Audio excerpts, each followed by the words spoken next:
Welcome to ChukkerTV. I'm Dale Schwetz. We're live from the Aspen Polo Club, McClure River Ranch, field number 2, and I have the ambassador of the WPL, Dale Smickles, with Dale. Thanks for joining us on the broadcast. Absolutely my pleasure. What a beautiful day for polo, and I'm very, very happy to be here. So it's going to be a lot of fun here. Dale's going to be with me all day long, so you can get on the Facebook conversation. And remember, this is our second semifinal, so we had a round robin yesterday up at Mount Sopris, which is a beautiful time for you. First time up there. It's the most magnificent setting for a polo field I think I've ever seen in my entire life, and I have been around the world to play polo during my career. That is one of the most magnificent scenes I've ever witnessed. Yeah, I'm glad you felt the same way because I know you travel a lot, as much as you've done in your polo career. All right, so here you go, Audi, and we're going to go against Los Amigos today, so this should be a good one. FlexJet moved on. If you missed our round robin yesterday, they're going to move on to the finals, Dale, and that was a pretty good game up there at the Mount Sopris. Oh, it sure was. It was flowing and nice. The players were hitting and passing. We saw some beautiful shots to goal from long distances, and that was a really fun game to watch. All right, so we had a little rain last night here in the Carbondale area, so we did check the field. It is safe, but we're going to keep an eye on it. The players have been sticking ball and checking it out, and it looks like we got all 8 players on the field here. Dale, let's get back to our perch. Let's get ready for our first Chucker play. Dale and I will be back with you at halftime, so if you do have some questions, get on the Facebook conversation. Let's go, Dale. Here we go. All right. All right, so as we get going here, we got Audi coming in, and, of course, we're going to have Mark Gaines play the number 1. Juancito Bellini will be the number 4. They're mixing it up there as they see. Also, it looks like Nano Gracita. Welcome, Nano Gracita, to the Aspen Valley Polo Club. Nice to see you, buddy. Coming up from Denver. You actually saw Nano down in Denver. I did indeed. I was down in Denver last weekend for the Polo Fest, and I did see him down there. All right, so he's going to play the number 2 today, and then we're going to put Nicky Roldan, of course, highest-rated American player, at 3 goals. At the number 3, and then, of course, Juancito Bellini will play the number 4. And how are we on handicap here on this one? We got 9. Okay, so 19, 1 for Audi. Are they coming in at 18 goals? Yep. 19 against 18. All right, so 19 against 18, 1 goal handicap going for Audi today, Dale. Yep. Looks like they're just about ready. Yeah, Nano and White. There you go. So we'll go over the handicaps one more time. Oh, 18. In play. 1 goal difference. All right, here we go. So Martin Adigatti will be our mounted official. On the far side, we have, of course, the Los Amigos team, Alejandra Foster. She's going to play the number 1 in the blue. Alfredo Bagatti, Sebastian Merles, and Stuart Armstrong, a running and gunning team, this blue team. And, of course, Audi will be in the dark jerseys today. And this is going to be Stuart Armstrong to take us around the corner. Dale and I, we talk about Stuart all the time, former 7-goal player. Well, what's your experience playing with him or against him over the years? You know, I was on my way up in my professional career when Stewart was 7 goals, and I got the opportunity to play against him quite often at the Retama Polo Club in San Antonio. And, you know, what's a pleasure to see me about seeing him play now is, you know, he's such an athletic guy, and he stayed fit, and he's always had good horses, and he's always been a good horseman and rider. And you can see he's still very effective at his handicap, even in this level of polo. Yeah, amazing. He's a lot of fun to watch play. And here he goes. Stewart on the move right here in the white helmet. It's going to come right here in front of us. On 3 goals now. Here comes Armstrong. He'll leave that one on the boards here. Nicky's going to hold up, and it's going to be picked up, and it'll be Sebastian's former 10-goal player on 8 goals now. Sebi, nice pass right here looking for Bugatti, and I like Alfredo Bugatti going forward.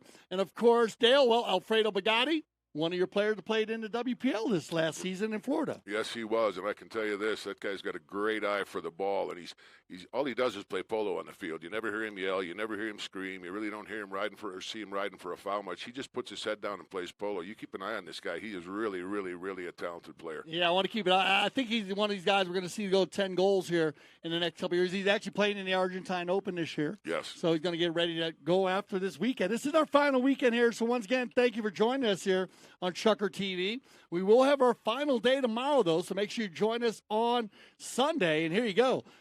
Going to be Juancito looking for Gansey, and into the corner they go. He'll slow it down right here. And it looks like the field holding up pretty good here with the rain that we had. As we said, it was very wet. They put sand on it this morning for safety of the 4-legged athlete, and it looks like that's helped out here. With 5:19, okay, on in the corner, we get our first whistle of the day. So we'll break this one down here on our little replay run, as looks like our mounted official. And on the run here, it looks like Gandy comes in here, and then Bugatti makes the hook. Then the back shot, which goes up and down the field. And right there, you can see the right-of-way violation as Merlos is going to ride that one out and catch Gracita on the right-of-way violation. We'll take this one to center, and it'll be penalty fire from the center. Now, Dale, we were talking about Colorado yesterday. I know you've done a lot of time out here, but first time out at the Aspen Valley Polo Club.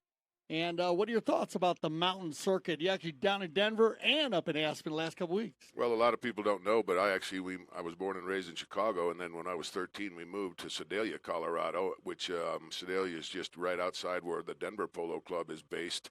And so for me to be able to come back to Colorado and to the mountains, I fell in love with the mountains coming from Illinois. Excuse me, and it's absolutely a pleasure to be back in them. I'm a mountain man at heart. Yeah, right. All right, penalty 5. Here comes Armstrong.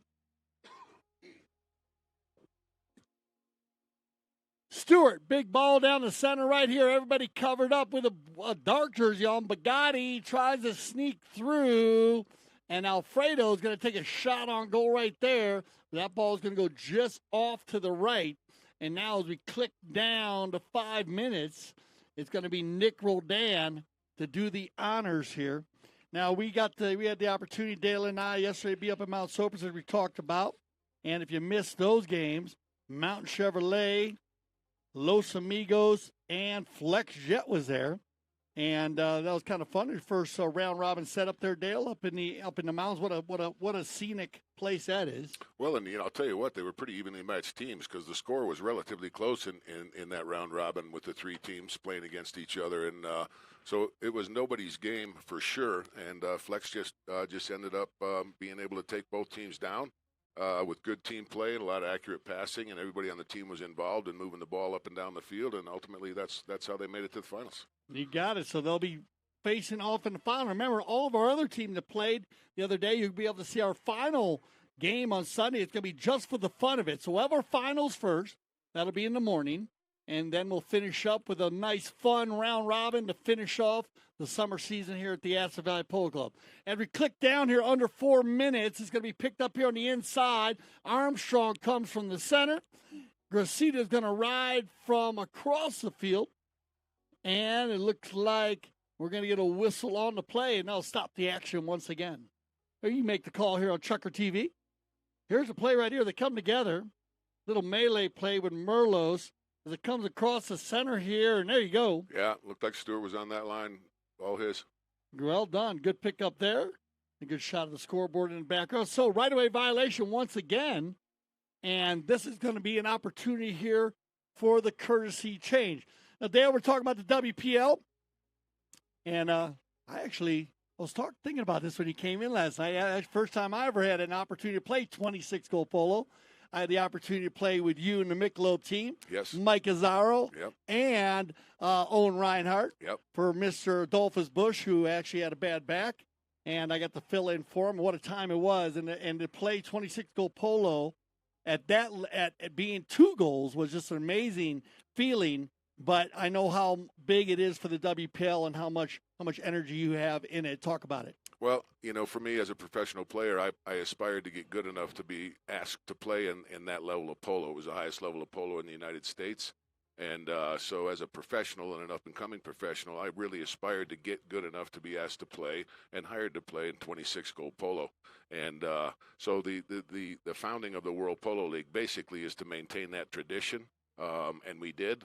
Last season was our first season, and it was a very successful one. The games were very fast and physical and as thrilling as 26-goal polo was back in our day. And it was just a great pleasure to be involved with helping that come together and to maintain it because it's been a great tradition in the United States for a long time. Yeah, it was a great boost to the polo world, too. We were talking about that before the game, everybody. So here we go. On the penalty shot, it's going to be Sebby Merlos. He's got the open penalty 4 here, 6-yard shot.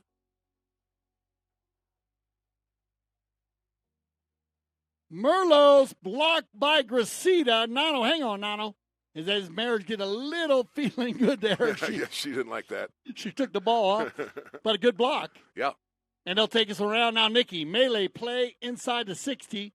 Armstrong going to come up with the number 4 in his back. Leaves it for Bugatti.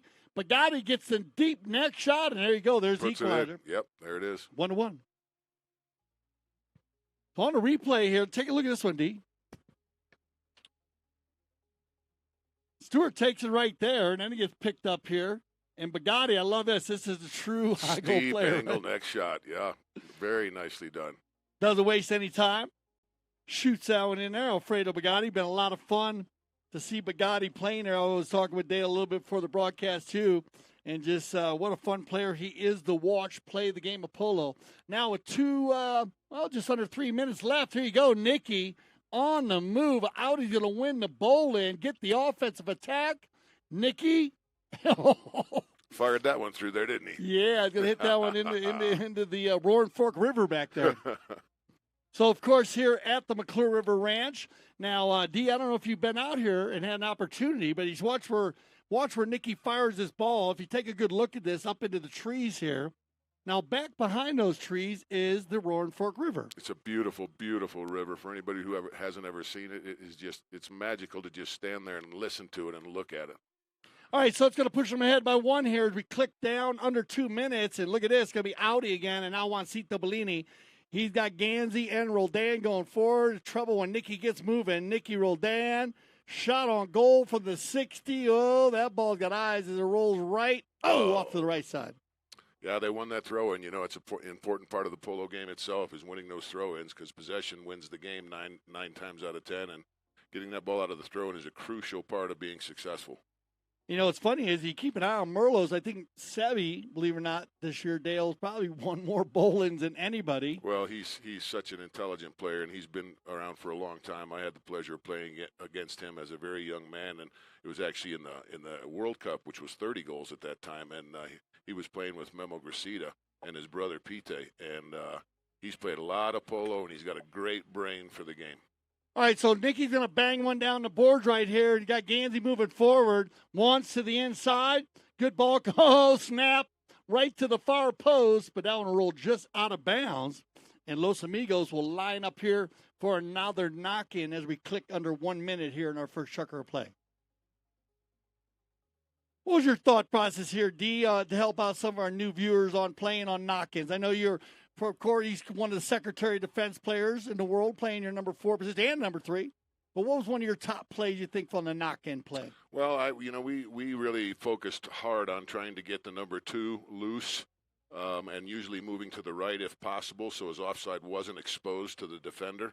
In a perfect world, that's what you do. You hit the ball far to the right and get your number 2 to drop in there and be able to pick that ball up on his offside. And if you could see that was going to happen, then somebody, even including me as a number 4, would move forward and become a target. So you'd have somebody going left, somebody going right, and somebody going down the middle. And then that number 2, once he had possession of the ball, would decide which player he was going to try to go to with the ball. Very cool, very cool. All right, so after one Chucker, there you go, 3-1. We're going to get ready for our second Chucker play. I got Dale Smickless with me all day long today. Get on the Facebook conversation. We'll be right back on ChukkerTV. The essence of life is in the details. The little moments that lift us up and make us who we are. These are the details that outfit every FlexJet aircraft. The touches of excellence that add up to not just perfect, but perfect for you. This is FlexJet. You won't just be flown. You'll be moved. Well, right now I'm just trying to figure out how to play with Sebi. Brian I've played with a bunch. I've actually played against Sebi, which is a different perspective, and I've never played with him. So I kind of try to watch videos of him and just to see what he likes and how he wants to play and how he wants me to play. And yesterday was our first time playing together, so I had a lot of fun. I really felt connected to him. Tincho is different, but I think that for me right now, I'm just trying to figure out what my place is on the team and how I can do my best in that position. Biking 10 miles with you. And no, everything. Biking, hiking, fishing. I mean, you can go, the list can go on, but I love Aspen. Every time we pull into this field or any of the fields, you see this backdrop and you're just like, man. I'm Carlos Cressida. This is ChukkerTV. All right, welcome back. Second Chucker action, 2019 Triple Crown of Polo live from the Aspen Valley Polo Club. Dale Smickless in the house. 3-1 here. D, how you think the first Chucker worked out here? We had to give a 1-goal handicap to Audi, coming in as an 18-goal team against a 19-goal team. Well, I think that, you could see both teams were really still checking the field out, making sure the conditions were safe, which they sure looked to be. And like you said, there was quite a bit of rain here last night, and I'm sure they were a little concerned about the footing, but I know that the field crew here knows how to prepare a field. I know they sanded it this morning, and it may be a little bit wet in some places, but it doesn't look like it's slick, and I think both teams were kind of feeling that out just to determine how they were going to go into the rest of the game and play. And so I think we'll see. We saw a nice flowing first Chucker, and I think we'll see that pace pick up even more.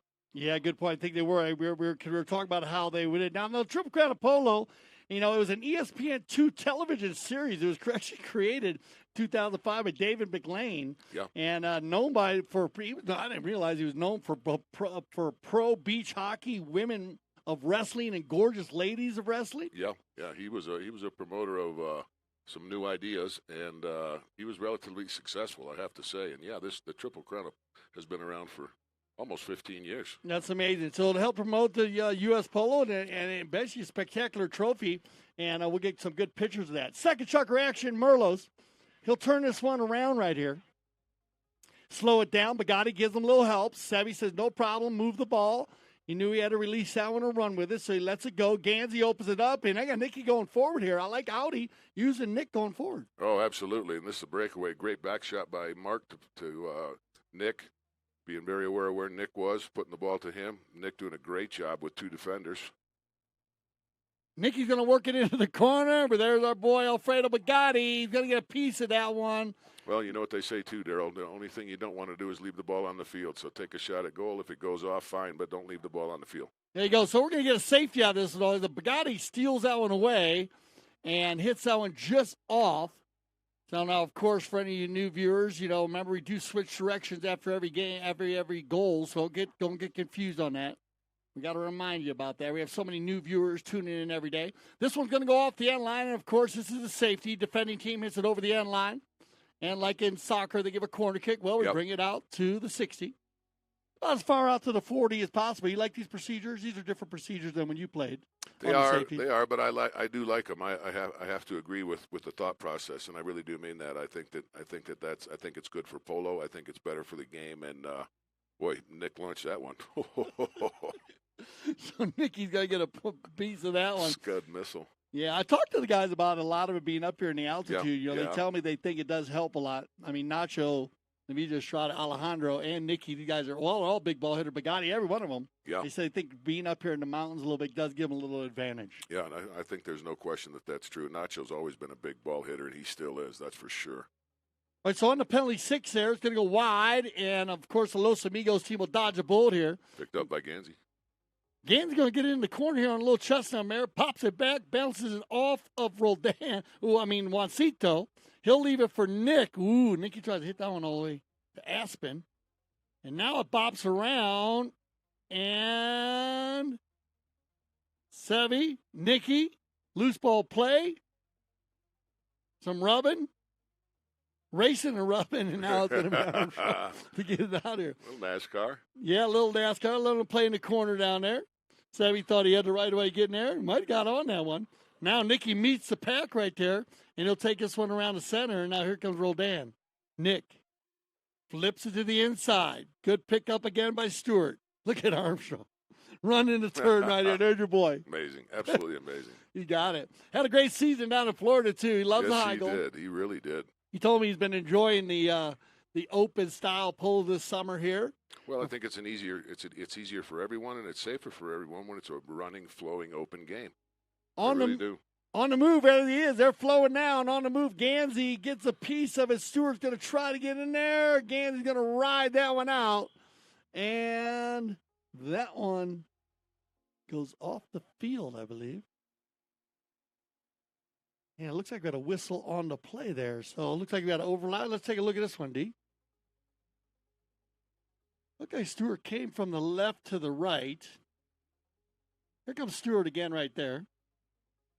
Getting right off here. Here comes Gansey right in behind her. Now Stewart goes to this near side back shoulder. Look, he falls across right there. Yeah, and towards his touch right there. Yeah.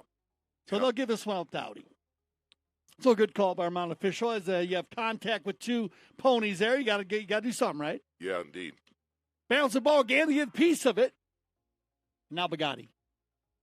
Alfredo going to the neck with it. And again, they're sending a lot. Both teams sending players forward. Stewart going for it and Nicky. Absolutely, and they should. When they get possession of the ball, everybody should try to find an open space so there's 3 targets for the man with the ball. Bugatti will slow it down here. Nice little play by Juancito Bellini, of course, the ambassador of the U.S. Polo ASSN clothing line, playing exceptional this year, doing very well at 4 goals on his way up. Now, Stewart, little bit up, looking for Alejandra Foster, but turned around by Nicky. Now, the Fosters, of course, Dale, you were asking me about the barn and the backdrop. That is the Los Amigos barn, of course, Paul Foster and Alejandra. And, you got to see Paul play yesterday. 2 of our players here, members that also are stepping up and playing some very high-go polo as they came in, and they come from El Paso, and they play a lot of logo polo, but now stepping up to the high-go. Yeah, and they're both doing a good job. They really are. They built a beautiful barn here, and watching Paul play yesterday and Alejandro today, they're doing a really, really good job of stepping up to this level of polo.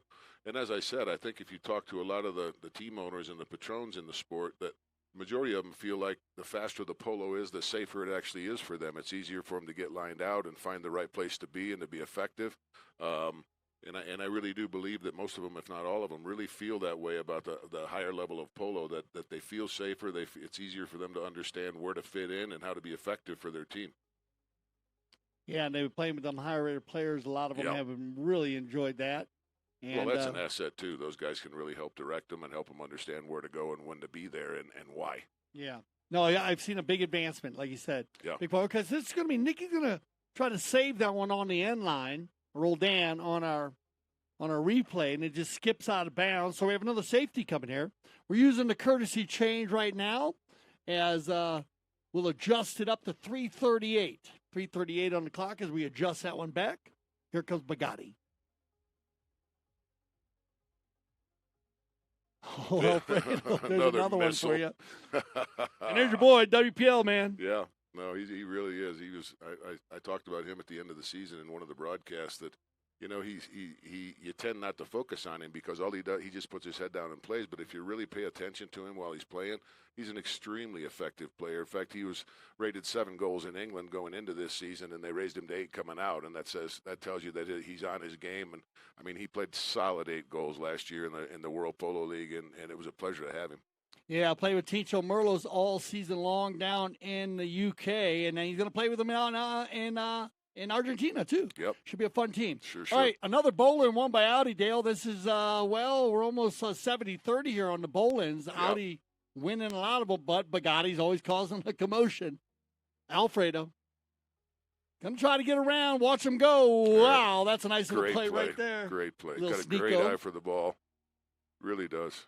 Gets it in front, but Juancito says second effort all day long, backs it up, and look at this. He's got Audi going forward, and now Nano.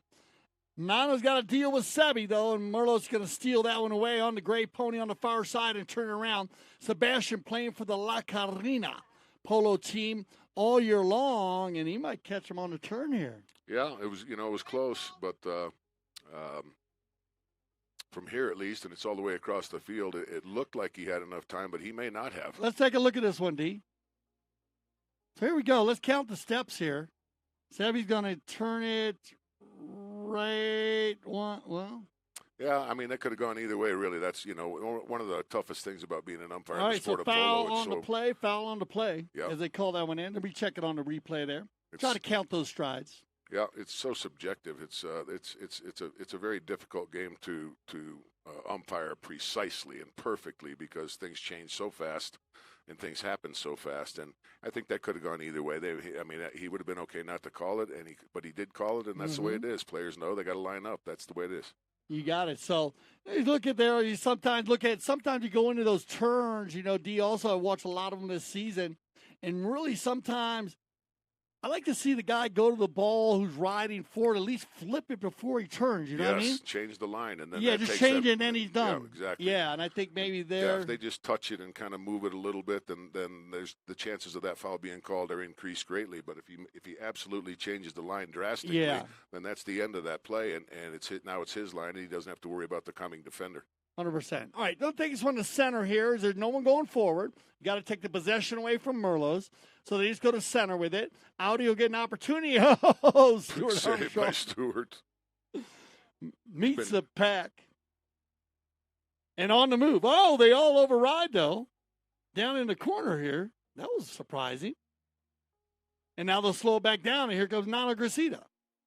Of course, Nano, the younger brother of Carlitos Gracida, also playing for the La Carina team this year. And Brian Boyd, BB, winning the North American Cup this year. Yeah, good for him, too. Yeah, first time playing high goal polo, D. Yes, that was Brian's first high goal tournament of the season. And look at this. He's a great guy, and it's nice to see him win. So Nano's going to get in there, sneak that one away, and get his first goal of the day. And this is a broken play here.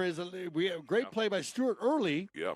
Kind of Los Amigos kind of fell apart down there and left it go. One of the things about Stewart, I have to say, too, he could play just about any position on the field. In his younger days, he was a very aggressive, forward-going 7-goal player. Now to watch him playing off 3 goals and playing at the back door, he knows the game, and you can tell he knows the game. He keeps himself fit. He's got the right kind of horses for him, and he's just a pleasure to see continue to play at this level.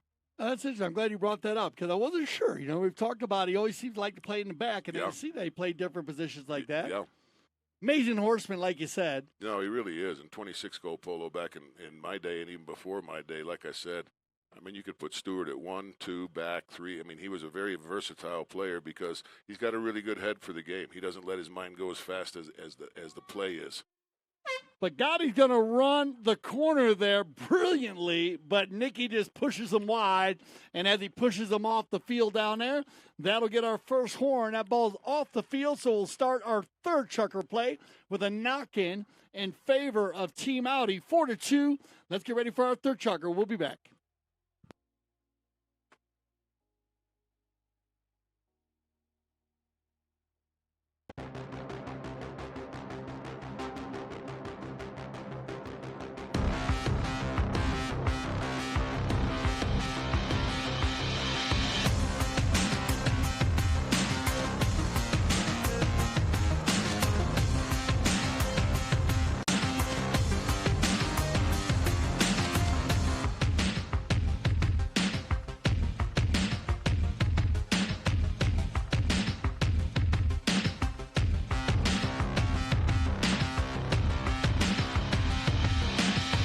Nachi trying to go coast to coast with the butter and the toast.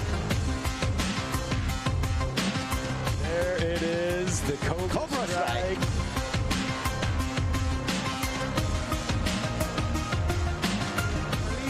Once, twice, 3 times out of the air.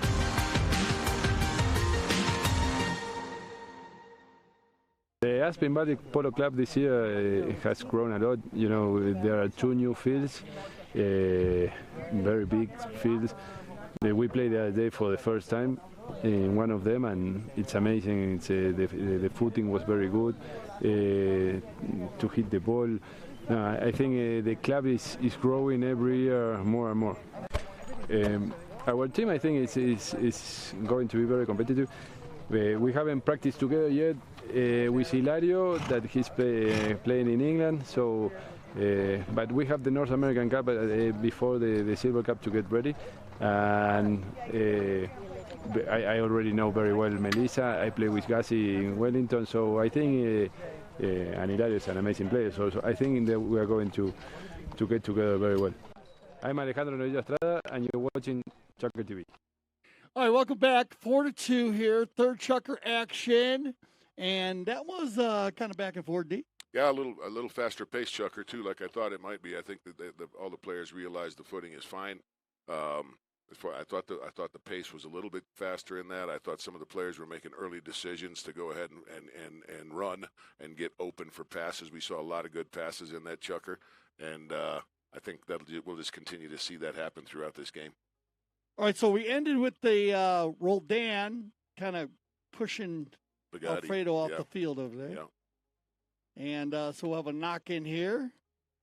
And remember, we were talking about knock-ins early. Dale said, get the number 2 open. Try to give him his side of the field. See what Audi tries to do here. Looks like a flying wedge. They're setting everybody forward. Yep. Down the center it goes here. Going to be picked up again by Merlos. Sebi will hold the back door down. Bagatti's going to help him out here. Now Alfredo in the white helmet, of course. Sebi in the black helmet. Sebi's going to fall behind, and now they're going to bring Stewart into the game. Armstrong, he's going to let it go. Fire one off of the horse of Bellini. Loose ball play. Ganzi and Bagatti. Bagatti got to stay on the near side. Stays clean. Juancito says, I got it. Merlos is going to come from the side over there and pick up the right of way, and we'll get a whistle on the play, and that'll stop the action here. And Los Amigos have an opportunity at penalty 5. Yep. So penalty 5 from the spot here, D. Let's work this one out. We're about 100 yards out. Well, would you shoot these, or what do you do? I would. I mean, in my day, I definitely made my share of penalty 5s from the middle of the field, and I just think that if you have a clean shot, and the ball's teed up and you're on a nice horse, that really and truly you should try to put this thing in and have all your players going forward in case it doesn't quite get there. But have everybody going forward, because after you hit the ball, you're the back, regardless of the number on your jersey. You're the back. You're the defense. So if it doesn't go well, if the other team gets possession of the ball, they got to get past the hitter. And you'll see different theories. You'll see some guys that want to tap it and then hit it. You'll see some guys that want to try to work it down the field. But back in my day, many years ago, my teammates knew me, and I was just going to try to make it. And everybody went forward and just looked to try to pick that ball up and finish it off if it didn't go in. All right, so here comes Los Amigos. They're going to lay it down in there. And it gets through 1-2 players. Now Bellini. He's got Nicky going forward on the gray pony. Nicky. Now he'll work it to the far side over there. He's got Bagatti. It looked like Ganzi going center here. Yeah, Ganzi's going open, trying to get open for Nick. There's Nicky with the outlet pass. And look at that pinpoint pass. Ganzi got to stay on the near side. Stays clean there in front of Armstrong. Backed up by Juancito. Nice little backup. Inside the 60. Melee play as Nano gets a piece of it. Goalpost down on the far side. Bagatti takes the goalpost out. But that's all right. They'll keep that one going. Of course, safety of those goalposts are always safe for the four-legged athlete. Into the corner it goes. And Los Amigos going to save this one as we click under 6 minutes. Big ball. Man, here comes Alejandra for her first breakaway of the day. Yep. Alejandra gets a little piece of it. She'll leave it there. And Nicky's got all day. Nobody around. I believe he's going to work with Merlos, and that'll give Roldan a little more time. And look at this. They work this well. as Juancito goes to the left side. Nikki leaves it behind. Loose ball play. And stolen away by Sebi Merlos. Now Sebi working it down the side here. First attack by Merlos on a nice little chestnut pony. He'll slam on the brakes right here in front of us, try to regroup. Stewart's going to come in behind. Now Roldan, nice little, ducking and diving move here by Merlos. Gets inside, Bugatti, Merlos. Now Nano, and there's a cluster of players right here. Good little ride off by Merlos, and Nicky says, loose ball play. We're off to the races. He's gone. So the good gray pony's going to rush out here, but look at this black pony that Armstrong's on. We got a foot race. Into the 60 they go, and Stewart gets a piece of it. Great play by Stewart. They back it up quickly. Now it's going to be a loose ball play. Bugatti and Gracita come together, and non-call on the plays. Bugatti's going to get there very quickly. Little ducking and diving move by Alfredo. He spins it around, takes it back into the corner. As we click down here, under 4.5 minutes. Now they come together. Another good D by both teams. Yeah, indeed. Got a little closer in this chucker than they were in the last one. Now everyone bumping, rubbing, and grinding. Now it'll be Bellini at a standstill, trying to get through the Los Amigos players. Shot on goal, and score. He'll finish that one off. Yep, well, very well done. Very patient on that play. A lot of defenders. Very patient. So Juancito, and that's one thing D was talking about. We're talking about Juancito at 4 goals. We're going to get a. Looks like they're going to go and use the courtesy change here as we come to center. But Juancito at 4 goals. Yep. And notice a lot of more composure. Like very no relaxed. question. I think that happens as a player gets older. I think we saw it in both Grant Gansey as well as Juancito in the World Polo League games this season. As the season went on, you just watched them get better and better and better. And the majority of that, if not all of it, was just because they got composed in that level of polo and at that speed, and they were both very, very effective this season. Yeah, you play in that bigger stuff, like you said, and you come and slow it down a little bit, Yep. and it gives you a little more composure. Yep.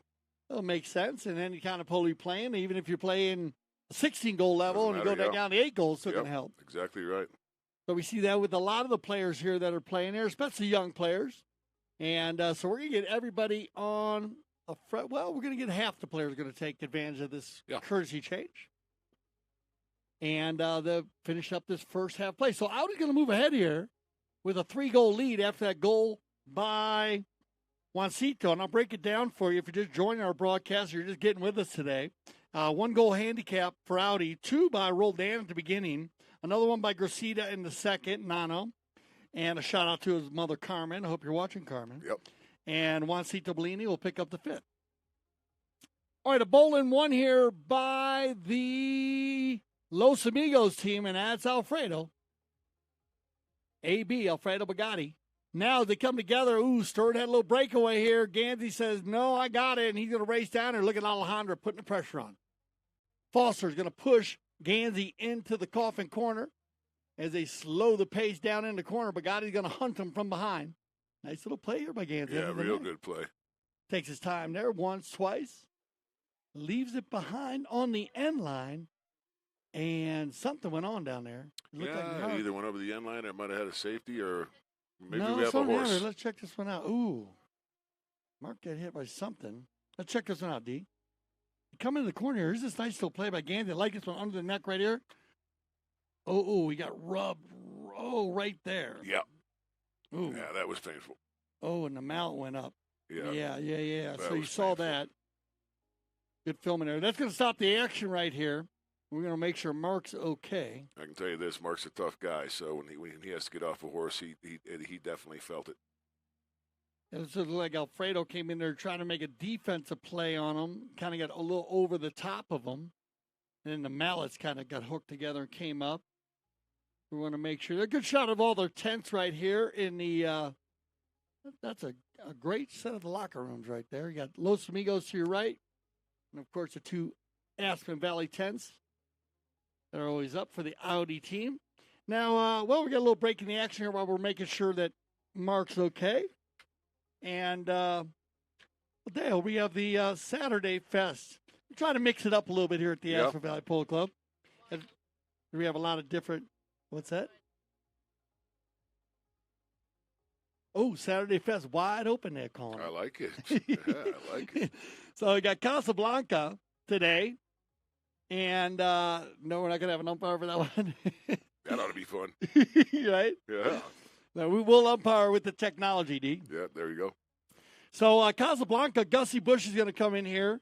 And, great well, young man. we might as well talk about the Bush family for a little bit Oh, while we're God, here. I Huh? can't. You had the opportunity to be a part of the family. Well, one of the greatest polo sponsor I had once I became I think I was 6 goals when Adolphus hired me. In fact, it's a funny story. He's Gussie's uncle.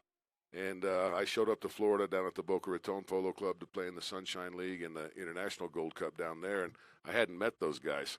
And I had a Spuds McKenzie T-shirt and a Coors Light hat on. They loved you, right? No? Within about 3 days or less, I got tackled by 4 Bush brothers who were all my size. The T-shirt was ripped off. The hat was burnt while they held me on the ground. And the next thing you know, I had a Michelob T-shirt and a Michelob hat. Oh, there you go. Okay, got it. Oh, yeah, because they had the Bud Light and the Michelob. Yeah. I forgot they had the 2 teams. So So there was no more that- Coors Light. Break that down. Break that down for the yeah, no more Coors Light, exactly. And break it down for the teams there, because a lot of people don't realize how the teams went back in the day. They had the Michelob and they had the Bud Light. Well, and and Billy and Andy played together. I mean, the brothers played together quite a bit, but they would sometimes separate in tournaments and have 2 teams. And sometimes one was called Grant's Farm, which would have Billy and Andy on it, and then Michelob or Budweiser would be Adolphus.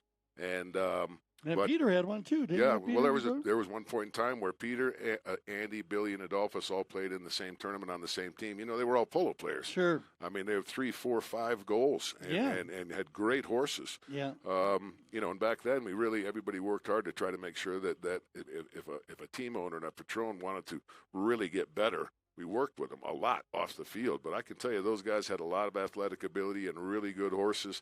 I think you guys talked about it earlier this year. Billy Bush won the Silver Cup, I think, 5 or 6 times. Yeah, six times, I think I he won said. the Continental Cup with him in Chicago, which was a 16-goal tournament.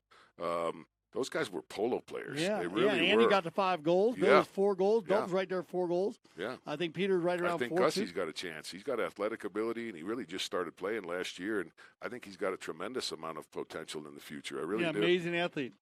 And also his sister, she's an amazing jumper, actually, too. Just I did not know that. Yeah. Wow. Gracie, she's just got done competing over in the Hampton Classic. You know, You that can check family's her out on always loved Instagram. horses. They've always loved horses and horse sports. Yep, families out here all summer long. Gracie, Christy, Billy, and all the Yeah. girls, of course. We had them all out here, and it was a lot of fun seeing all the girls.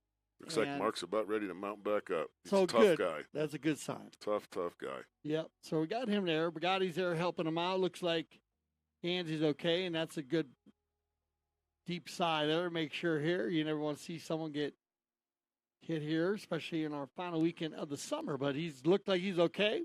So they'll get him lined up here. So let's get back speed here. 3:20 on the clock. Let's adjust that on the outside there. We got 3:20 out here. And, well, Becky, he's going to play with the Casablanca team. Chris Camps is going to join him. KK. Juan Bellini's going to join him also. And then Nico Harriet. Nico Harriet. And Nico actually worked for Gussie. Yeah. Oh, that's great. Yeah, he takes Harry. He works with Gussie, plays with Gussie in the logo, Uh-huh. and they play at the Grand Champions Polo Club together. Yeah. Down to Southern Florida, of course, our sister club. Carlitos Gracito will play, the brother Nano and Pablo Spinacci. And they got a couple guest players coming in, so we'll see who they're going to fill in Fantastic. those games. Yeah, they might throw a couple of our members. All right, on the Look bowling. at that back shot by Nick Roldan. Oh, wow. Open back shot. That's pretty- Beautiful. Very well executed. So they get the bowling down there on the timeout, on the injury, and that's what they do. Nikki brings it out. Look at this open back shot. That's butter right there. Yes, it is. That's how you work to the open space, right? Yes, indeed. Yes, Knock indeed. it back in there. Well, and I like the fact that he decided to shoot to goal. I mean, he had an open shot. He's the best player, best American polo player we have in the United States, and that was exactly the right decision, and it paid off the way it should have. I would say that this season, Dale, I've watched this kid play for a long time. I played against him for a long time. He's a good friend of mine. I've known him since he was a baby. And one thing I've noticed about him now at 8, trying to get the 9 or 10, is he is shooting at the goal, and he's making goals from everywhere. You know, I think that ideally that as the sport moves forward, which it definitely is moving forward, we're seeing more of that. We're starting to see more of that where when a top player has a shot to goal that he really ought to be able to make, he's taking the shot instead of playing with the ball. Yeah. And it makes it a lot more fun to play and watch. Sure, on the move. Alejandra's going to get out there and press Gansey. She gets there. Well done, good riding. That ball gets out in front. Mark just pulled up. He knew she had the leg on him. Then he gets the ball going back to the center here. It bops around a little bit, and it gets picked up by Juancito. Juancito, again, very cordial, very calm, cool, and collective. Lays it across the center there. It'll stay on the field. And Alfredo will regroup here and run it down the far side. Here it comes right at us. Looking for Merlos. Sebi will leave it for Alejandra. She gets a piece of it. Now Merlos will move it along, and Alejandra's going to get a run here right here. 1:20. Just under 1:20 on the clock. Well done. Great pickup. Down the roll right here. Great setup shot. This should pay off for. Well done. There you go. Really well done. I don't know if you can notice and maybe see it on the replay, but one of the greatest things she did is keep that ball away from her horse. Call it right here, D. You'll notice it. I mean, that ball's probably 2 feet away from her horse, maybe even 3. It's so much easier to move your horse back towards the ball when you're going to hit it than it is to move your horse away from the ball when you're trying to hit it. And that was a very, very, very well-executed play on her behalf. She kept the ball away from her horse, and she was able to execute every shot she needed to set that goal shot up and scored. And that's exactly how it should have been, and very well done by her. Very, very well done. Great call, D, there, and great observation as everything. She played it just perfect, even going to the far post and finishing with that little neck shot. Yep. Amazing. Here comes your 30-second horn. Finish up this first half of play here. Big ball there. Oh. Ooh. Off the top of the... Off the medic down there? Yeah, I think it was off the top of the medic truck. All right, well, it looked like a medic's okay. Oh, yeah. Like that. All right, so that's going to end our first half of play here, 6-3, as Audi has them doubled up. We're going to go a little halftime break here. And we'll be right back. Me and Dale Smiklis, ChukkerTV. Stay with us.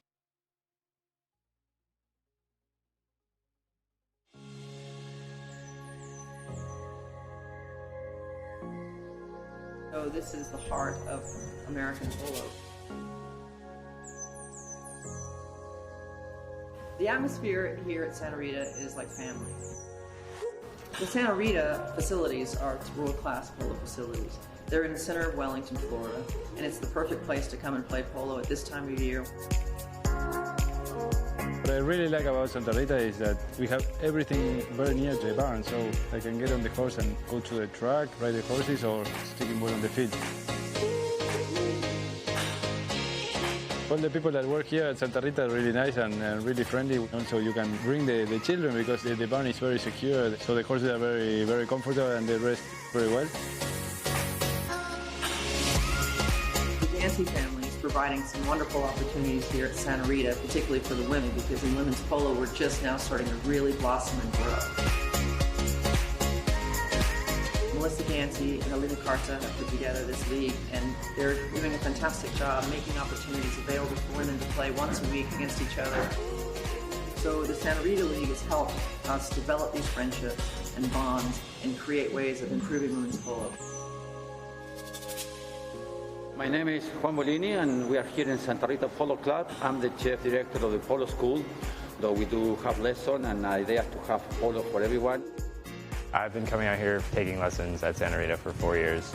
Every lesson is really fun. It's always a good time to get out on a horse. And I think polo is a sport for everyone, so we really have a facility for any level of polo that you want to come and enjoy. So I really enjoy what we do here, and Mark and Melissa Gansey really love the game of polo, they love horses. I highly recommend anyone coming to Santa Rita to play for lessons, for club chuckers, for polo tournaments at any level from local to as high as 26. We're very grateful to have the chance to play here. Thanks to Melissa and Mark and everyone at Grand Champions in Santa Rita.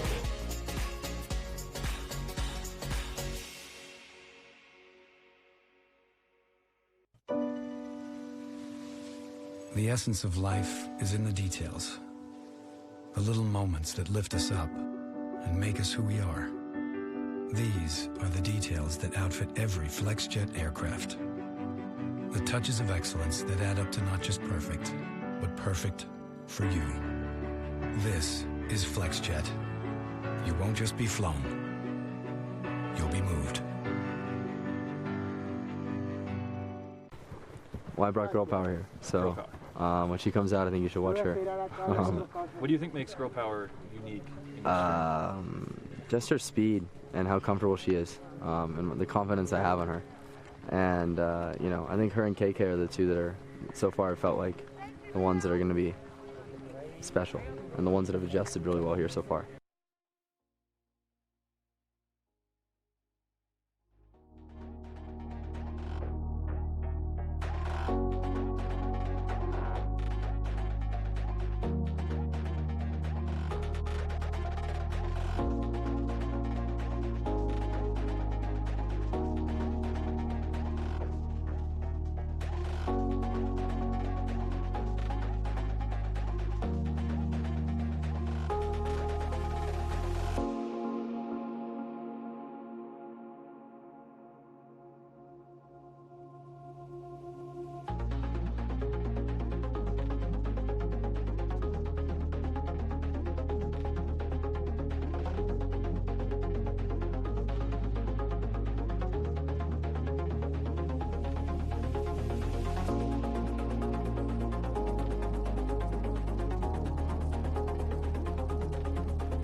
All right, welcome back to ChukkerTV. As you can see, we did have a lot of rain last night here in the Carbondale area, so we appreciate your patience here on ChukkerTV as we have a great group helping us out, stomping some divots here. Of course, a divot stomp, only professional sport in the world that allows the spectators on the field halfway through to help put the field back together. I want to thank everybody for helping us out today. Thank you, everybody, for putting the field back together for us today here in this second semifinal of the 2019 Triple Crown of Polo. WorldPoloLeague.org. Check it out. They got the season set up there already for the winter season. Check it out down in southern Florida, of course, down in Wellington, Florida. As if you're just getting with us here for our first half action, 6-3 after 3. Los Amigos, 19 goals today. Alejandro Foster, Alfredo Bugatti, Sebastian Merlos, and Stuart Armstrong. Alejandro on an A-rated. Bugatti and Merlos on 8 goals apiece, and then Stuart on 3.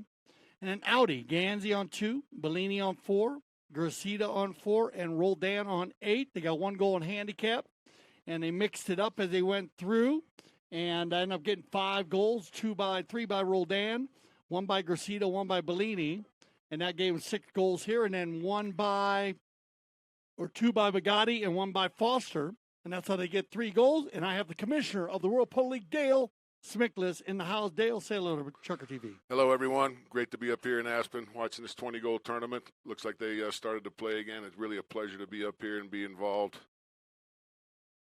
Big ball by Sebi.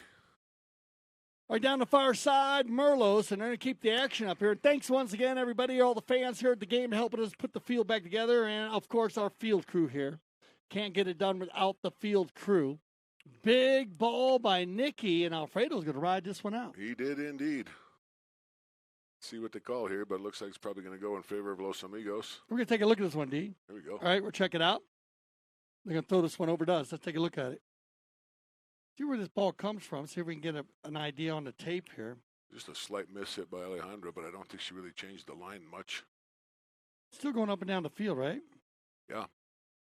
That's what it was. Yep. So there you go. You know, so we were talking about that earlier about making a So we got a foul on the change. play, similar to the same foul we called earlier today on the turn to the right there. Bugatti's going to jump on the right of way, and pretty similar to the one with Sebastian. Yeah, sure was. You know, you and I were talking about it off the mic, and you know, when a player goes to turn the ball like that, if he's not sure about the distance between him and the defender behind, the best thing he can do is drastically change the line of the ball and really change it. Right. And then he doesn't have to worry about the defender if he just goes to it and kind of slows his horse down and doesn't really change the line. There's the potential for that foul to be called really increases. Yeah, I think Nicky, you're probably a little closer than Nicky thought he was. Yeah. Bugatti came in there pretty solid, very fast. All right, so they're going to line this one up. Look at this. We got one of the ladies, Alejandra Foster's going to do the honors here on the open goal penalty. And I seeing Alejandra step up here. Here comes Foster with the open goal.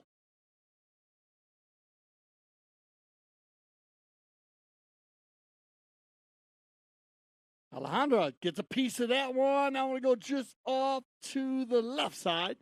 But a nice stroke there. Maybe a little too close to that one. Pushes it to the left side. You were talking about earlier, running the goal. She was hard shot to hit. You know, those dead balls, you got to hit that dead ball a little further back than you do when you're running down the field, carrying the ball or hitting the ball forward. And so that's an adjustment. You know, a lot of players early on especially tend to hit that ball a little too early, and they don't get underneath it or give it a chance to go as far as it can go. But that's just a learning process because it is a different stroke to hit that dead ball than it is when you're running down the field with it. Yeah, big difference. That's what I'm saying. You're an amazing penalty shooter in your day, D, so that'd be a good little learning lesson for everybody.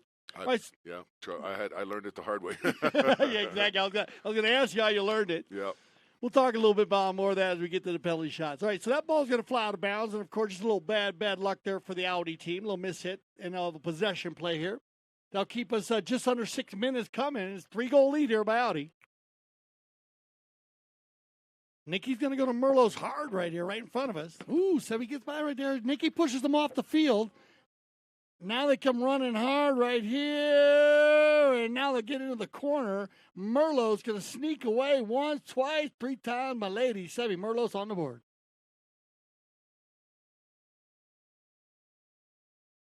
So they'll open up the Fort Chucker here, the Los Amigos team, and get within 2 goals. So put a little pressure here on Audi.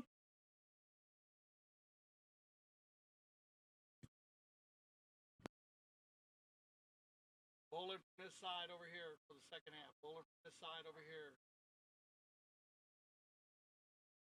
All right, next time, bowling from over here, okay? From your next bowling, okay? Next bowling this.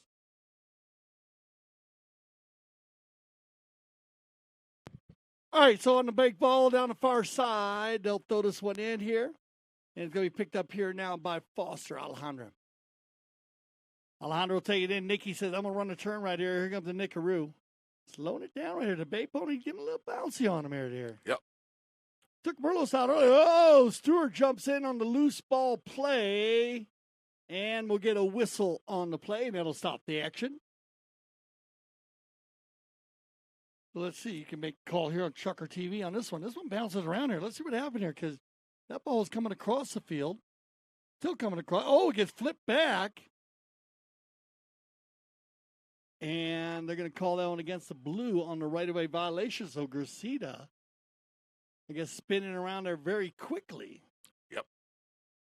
Changing the right-of-way, jumping on the right-of-way, and they'll go ahead and they're going to talk about this one. Maybe they're going to bowl this one in. I guess, yeah, they're going to bowl this one in. Yep. And I actually like this bowling call right here, D. I thought he was a little bit late on that one. Yeah, I have to agree based on the replay. I have to Yeah, agree. by the looks of it, he did make a good change of the line. Yep.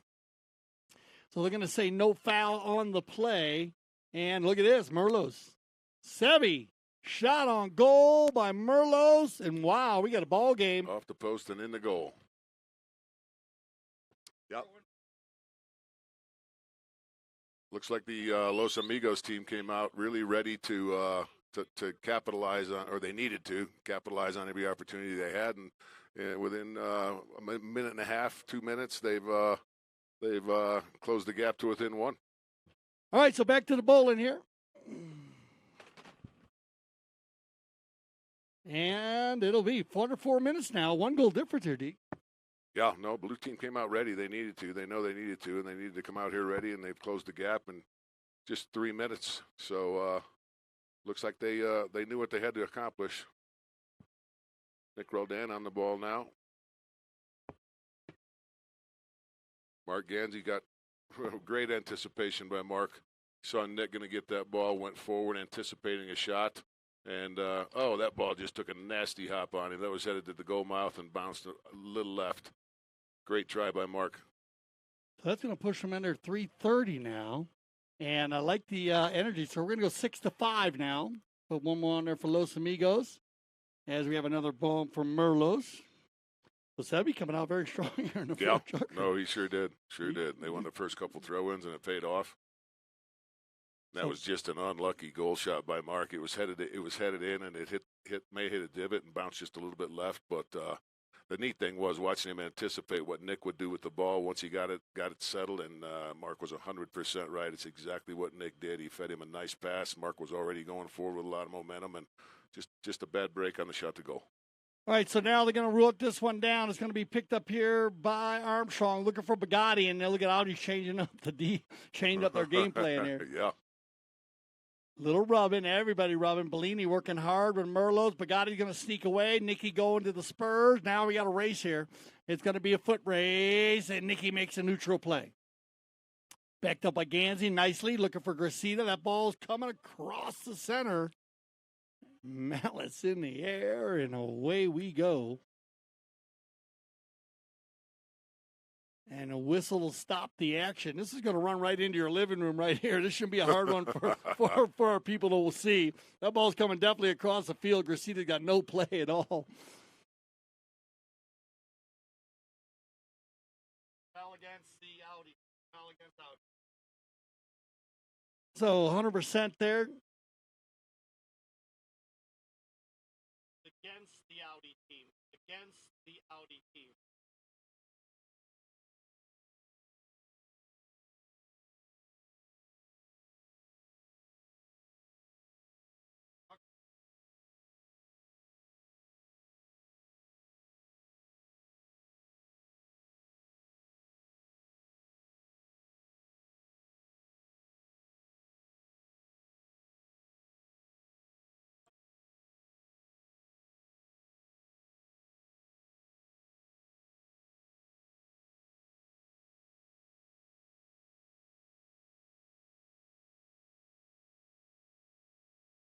All right, so they're going to go take us on and we're checking on that one as that one's coming right into your living room. That ball's coming directly across the field. We actually got a line on the field here in the center of the field. You can actually see where it's coming. Armstrong riding with a man on his hip. Gracida coming from the right to the left, coming in front of everybody. And so we're going to drop this ball in favor of the Los Amigos blue team. And they're going to talk about this one, and this one they're not going to want to talk about when they see the Facebook. Yeah, I know. When they see this one on the Facebook page, they'll be like, well. But it's a good way because good players can learn that way, right, Yep, Dee? exactly We're talking right. about the technology today, how important it is. Yes. And I think the technology is big because you can actually go and watch these plays over and over. 100% that ball's coming across the field. Player following the ball has a right-of-way other, and he got 2 players going to that ball.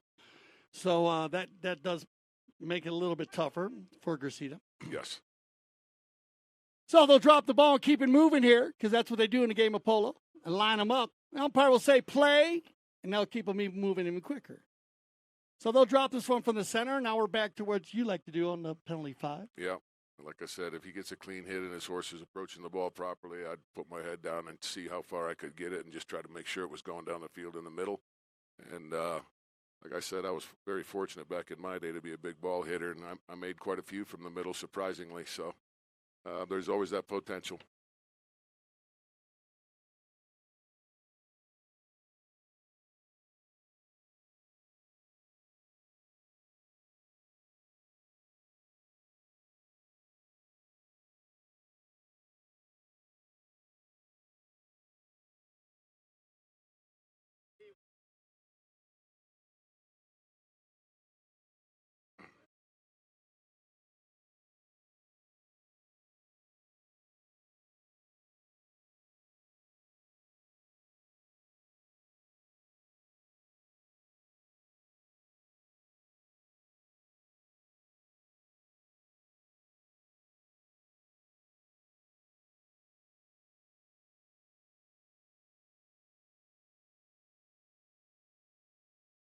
All right, so a little discussion there with our mounted official, D, and they'll get this one worked out. And actually, they're going to call that one against the Audi team, and because we went against them, they're going to bowl it in. There you go, exactly right. So that's the way they're going to do it, procedure-wise. That's the way you do it. Yep. And so he's calling a foul against Merlos, and let him know what you think about that in the Facebook conversation because he's nowhere near the play, but whatever. So they'll go ahead, and that goes from the center to the board. So make sure this procedure is right. Yep. We're good. And they'll bowl it in. So looks like Audi's going to get it. Well, we'll see what happens. That's the way it works sometimes, I guess. Yep. All right, so they say no foul on the play. As we went to the thing, we definitely had the other way, so it works out. Here we go. That's polo. Yep, that's polo. Here we go. On the move, it's going to be picked up here by Gracita. Back to Roldan. Nikki under the neck with it. That ball perfectly placed. Yes, indeed. It's not quite far enough. They'll turn the corner right here. Sebi, woo, gets out there quickly, though. And we got Alejandro on the move now. Foster. She'll override, but Gotti gets a piece of it.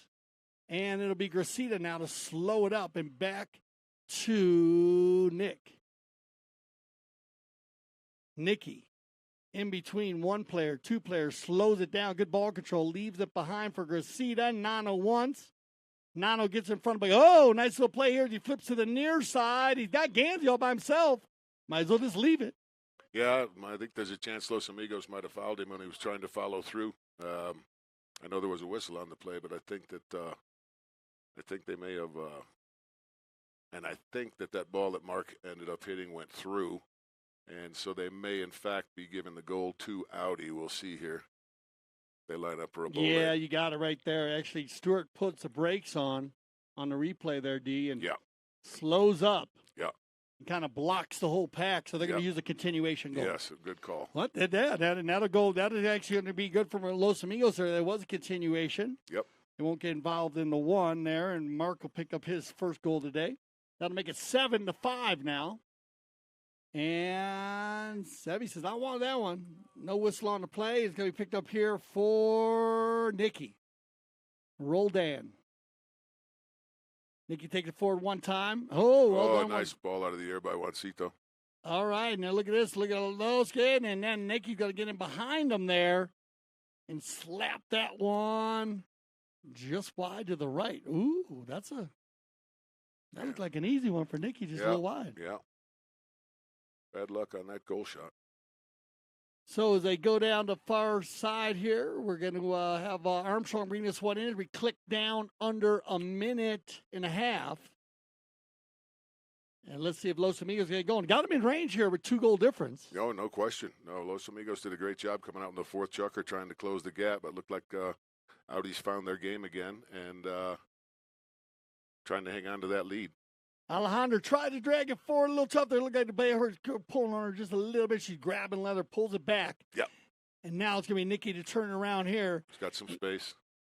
Offensive attack coming. Roll down. Look at Alejandro says, I'm coming back in, guys. Oh, Nikki gets a hold of it, though. Good regroup right here. Now Nikki's going to launch Big one. Ball. A little bit off to the right. That one might come off the field here. Taking into the corner. Sebi turning it, working it hard. I like the non-call here as everybody's running there. Look, here comes your 32nd. They come together right here. And broken head on Sebi's mallet, but he's only got 22 seconds left here, so this is going to help out. Now it's going to be, Bugatti. And a whistle to stop the action with 16 seconds on the clock. All right, they'll enter for Chucker play here. We'll see how Mount Official works out on this one here. As here's your replay. You can take a look at it. They come together right there. I think you're going to go blocking there before he actually went forward. It looked like you blocked him a little bit, but umpire had a good view on that one. So we'll send him off to the get some new ponies here. And we'll be right back for our fifth Chucker play. 7-5. We got a ball game. Stay with us. We'll be right back. Yep.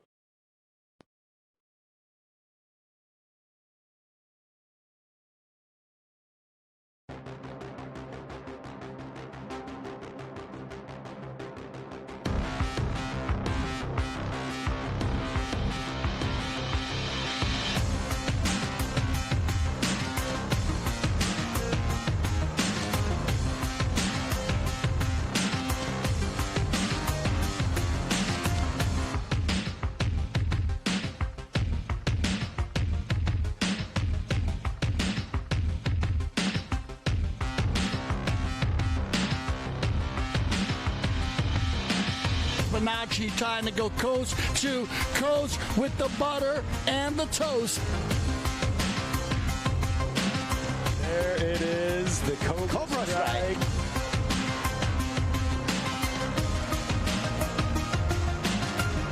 Toast, once, twice, 3 times out of the egg.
All right, welcome back. Fifth Chucker action here. As we ended there in the fifth, on the fourth, with a whistle on the play. And so that laid down inside here. Looks like it's going in favor of Audi. And I guess they're going to call a right-of-way violation here. A blocking call is the call. So 7-5 here. Well, let me ask you something. So I sit with Toby Wayman a lot, and he always tells me, I'd rather been down by a couple goals at halftime than up by a couple goals. What are your thoughts on that? You know, there's two schools of thought there. I think the most important thing that any team can do when they come out to win a tournament game is to organize themselves to play the best that they can play, and never try to organize themselves to beat another team. I think it's always a mistake to try to figure out how to beat another team versus try to talk about and figure out exactly how you can play your best game as a team. So I think being up by 2 or down by 2 at halftime isn't as significant either way as it is if you're down by 4 or 5 at halftime. Now you got a lot of pressure on you, and it really can sometimes have the wrong that kind of pressure might have the wrong effect. But I do think that in Toby's case, what he's referring to is when you're down by 2 coming into the last 3 chukkers, you've got to get it right. And if you're up by 2, sometimes you can think, I just need to maintain the lead. And so there's some merit to his thought process because you never want to just try to maintain the lead up until about the last minute of the sixth chukker. You're right. So there's definitely some merit to his thought process. Yeah, that you'd rather it. be down by a couple because you're still in it, you're still close, but you really, really, really have to focus. You got to win the throw-ins. You got to be accurate passing. Much more so than the team that comes comes in leading by a couple. Yeah. Good explanation. There you go. Toby, we talked about it. You love it. All right. Well, Kansas going to get the open goal penalty. Him and I, we've got stats on it, believe it or not. I know. I'm and sure it goes back and forth. It's kind of interesting, the thought process there. So it's kind of great. I love what you think on the Facebook conversation. If what do you prefer if you play the game polo? All right. So Audi, Mark is going to start him out here, and that's a good way to start off the fifth chukker with a pressure penalty 2. Puts it right down the center. And they'll turn it around here. They come lying down the field right here. And Merlos on the move. And watch the black pan go. Look at Gansey rotating into the back, into the number 4 position. Good rotation there by Audi. Yeah, great job by Mark. Great anticipation. Turned around by Gracita. But Gotti can't make the hook. Now on the gray pony. He's going to get on front right here. Back to the inside. Ride off by Bugatti. Takes the man first. Leaves it on the field. Sabby leans way out right there. Nicky's just going to stay composed right here. Just wants to keep him for real. Now the rub. Loose ball play. Well, there you go. Take a chance. Look what you do. Picks up the ball. Now the Nickaroo. Oh, here's some horses. Sabby going to the speed stick. Perfectly executed using the stick right there. That's the way you do it. Now the rotation again. Look at this. Mark's anticipation. Great anticipation by Mark Gansey. Oh, that's a power polo play right there by the Audi team. Absolutely incredible anticipation. Yeah, Bugatti's going to ride for that one, but that's definitely going to be a great non-call as they get way out in front here. We on the side of the field here. I don't know if you can see it on your screen, but look at that. He gets out in front. The window's open the whole time, and away they go. And he'll ride that one down there. And one of the things I can say about Mark after watching him play in the 26 goal level in the World Polo League this winter, it's amazing how well his mind works on the polo field and his anticipation. And I told him this once myself, and I really do think this. His mind almost works like a computer on the polo field, the way he's able to analyze things and prepare himself for things. It's absolutely amazing. Yeah, I think he loves that about the game, D. That's one of the biggest things. He gets out there, and when he's dialed in. Oh, my gosh, he's something else when he's dialed in. As good as it gets, he gets going there, and that's good rotation. We saw him make a defense play and then come back for the offense. Yep. And that could hurt a team, man, when a guy's doing that. Especially at his rating, a 2-goal rating, and carrying it well. All right, now round to go here, and it looks like the Audi team came out very well mounted here in the fifth chukker. In the melee, the 2 young bucks, Cressida and Bellini, working hard. But Merlos, he's a grinder, and Merlos, he's going to take it out in front here. Sabby's going to go by himself here, and he needs to. Savvy now. He's got Bugatti. There's a rotation. Nicky gets there, opens it up a little bit too far on that shot by Merlos. And look at Nano now. He is on fire here in the fifth also as they'll turn the corner there, and we get a whistle on the play. Whistle on the play, and they'll come back here to center. On the turn yard, this might be... could be an appealing foul, I believe. Let's see. They go for the hook right there, Bugatti, yeah. And then Nana was off to the races. So that's what I think. That'd be something involved there on the appeal. And it looks like they're going to carry this one down. Yeah, I think somebody might have had a little too much to say about the call. Right, so paying the price. A little frustration there in the corner. It happens. Yep, it happened. And they're grinding it. They were grinding. Yep. 4-goal lead here. They got to keep it rolling here. Like I said, Audi came out very well mounted here in the fifth. We're in a 4:12 on the clock. And they'll drop this one at the 60. The 60. Yep.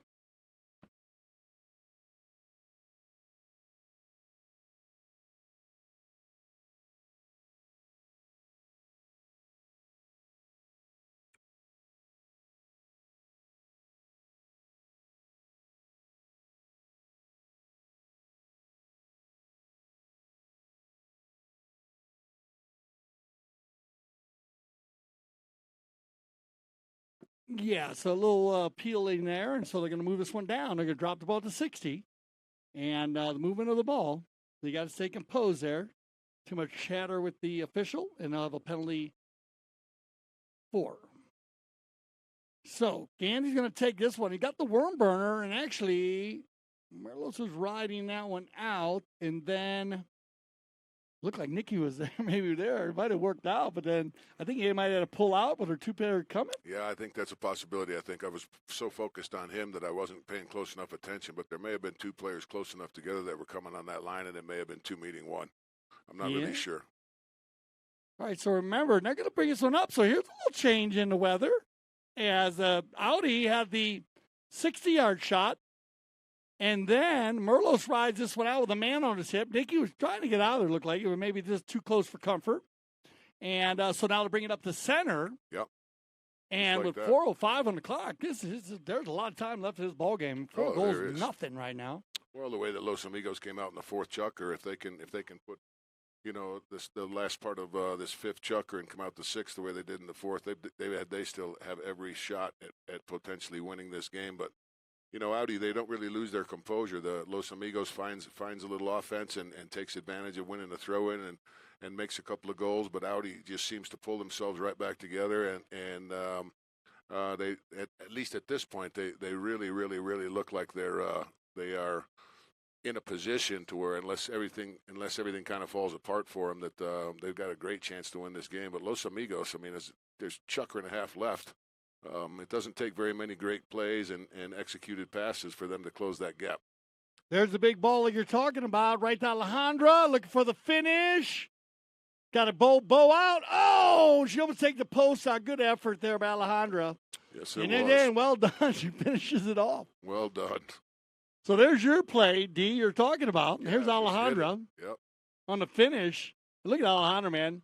Alejandra, she played a lot of polo, and I don't know if you know this, with Carlos Cressida. I did not know Yes, that. sir. She was trained by Carlos Cressida Sr. Not much of a better trainer than that. You got it. I told her. I mean, what a guy, right? And, of course, Memo also, but Carlos was her man. She good friends with him.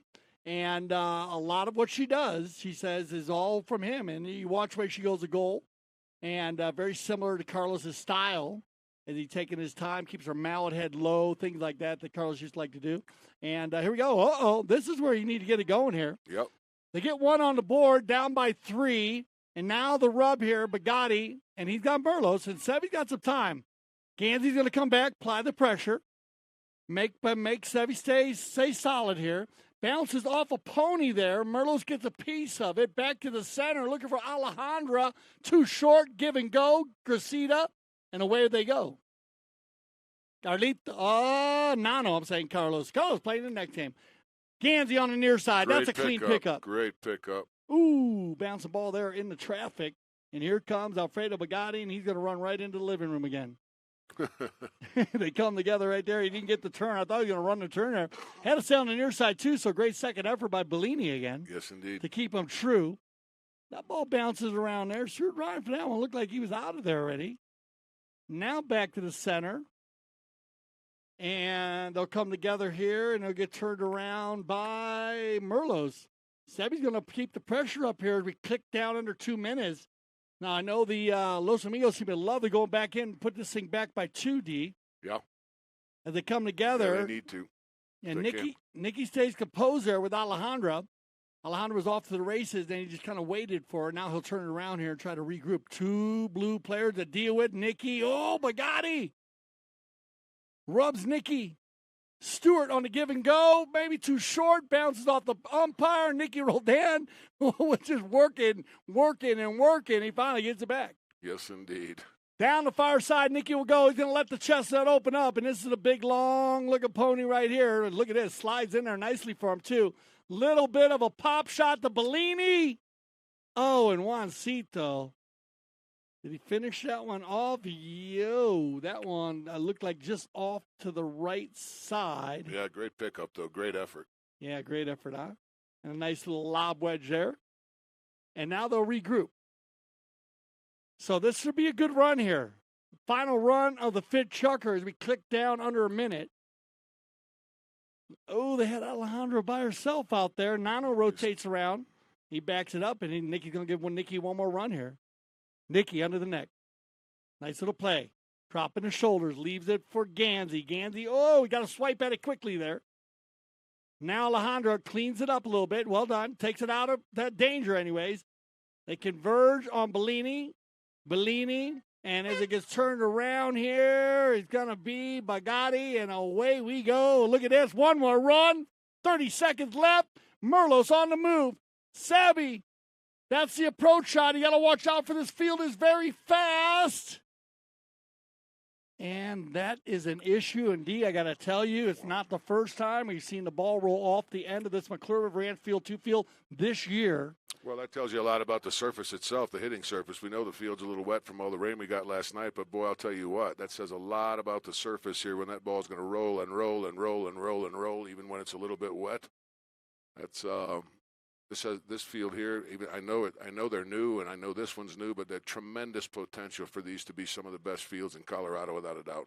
You got it. All right, so that's going to send them in. They got 3-goal difference here. You don't want to miss this sixth and final chucker. Let's see if the Los Amigos team can make a run here.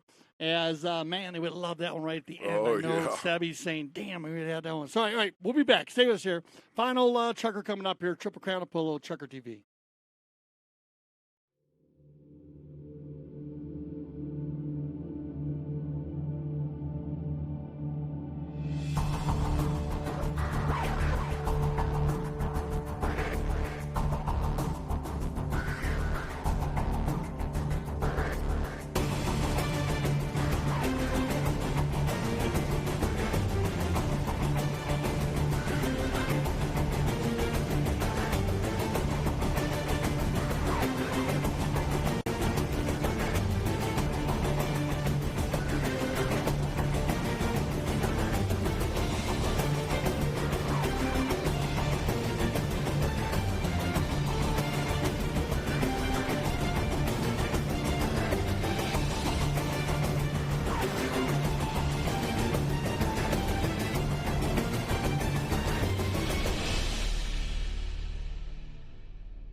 The essence of life is in the details.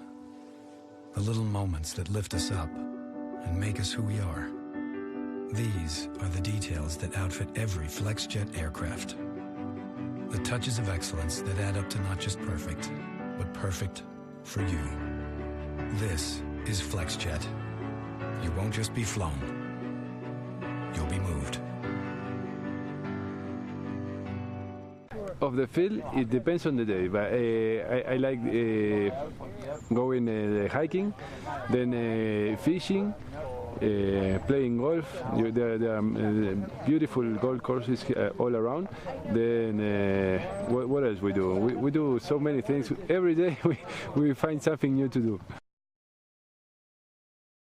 All right, welcome back here, 9-6. Sixth and final chucker coming up here. We're going to have a... Los Amigos on the run here at the end of the fifth, and a huge miss, actually. They needed that one. The true breakaway there, just bad luck. Merlos overhits the ball. Yeah, fast field here. Mark, we know we've seen the ball roll off the field at this McClure Ranch about 10 times. Remember, your game, you had 3 go off in that in one game where you guys had 3 breakaways. It's very fast down there, and that's what they needed. So 3-goal difference. Yeah. Amazing. And with the water on it here, so a lot of rain, held up very well because we got a lot of rain here in Carbondale, Colorado last night, Aspen Valley Polo Club. And nice to see the field holding up here so well. And once again, I want to thank all of our participants for helping us put the field back together once again. I will ask everybody who's here at the game if you wouldn't mind helping us out after this 6 chucker. We do have another game coming on. And, of course, here on Chucker TV, if you want to stay with us, you can get yourself a little snack. And then we'll be back for our final game of the day where we're going to have Los Amigos against Casablanca for our Saturday Polo Fest. Polo Saturday Fest. Should be fun. After coming off the Denver Fest. You had fun down there, huh, D?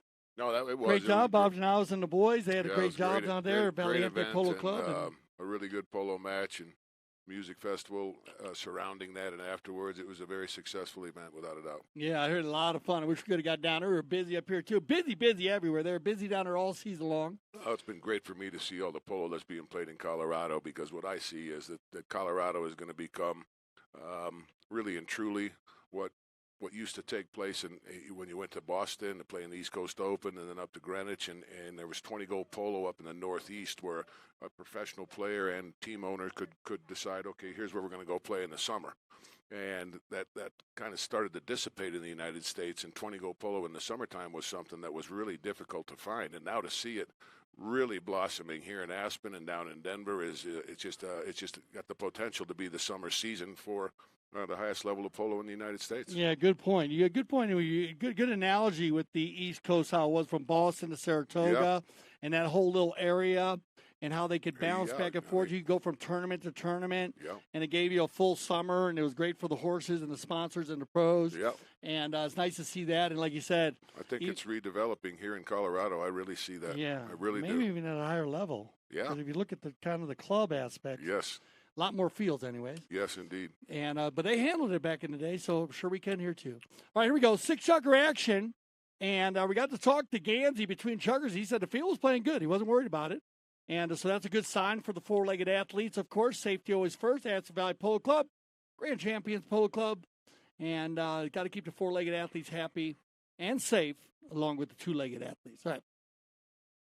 So 7 minutes here as they click down here on the knock-in. That's going to be a possession play. Yeah, Los Amigos hit the ball, I believe, and it bounced off a player and went out of bounds. So.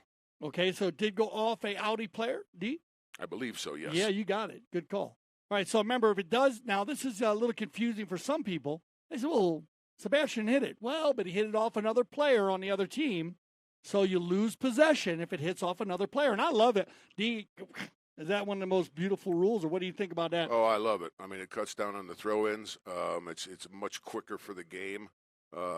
If you intentionally, or if you don't intentionally, but if you hit a ball over the sidelines, you lose possession, period. Yeah. Obviously, Audi didn't hit the ball over the sidelines, but by blocking that shot from Los Amigos, that ball went off of the Audi horse and went off over the sidelines. That means it's Los Amigos' ball, and things happen so much more quickly that way than when in the old days when it used to be another throw and I really like that rule. All right, I love it's a possession play. I love it. I agree, and I like you said, it does speed the game up. Yep. And that's what we like to do for the fans out there, as a lot of the rules have been all based on speeding the game up, and that's another amazing procedure that gets it done. All right, Audi's going to get it back here after the right-of-way violation down in the corner down there, but I like the hustle from Alejandra. Might as well go in there and try to make that play. Maybe she gets out of there. If not, you line up for a 5. Now they come the other way, and good energy here by Los Amigos, as they're going to keep the energy up here, down by 3. All right, so we got a review on this one, D.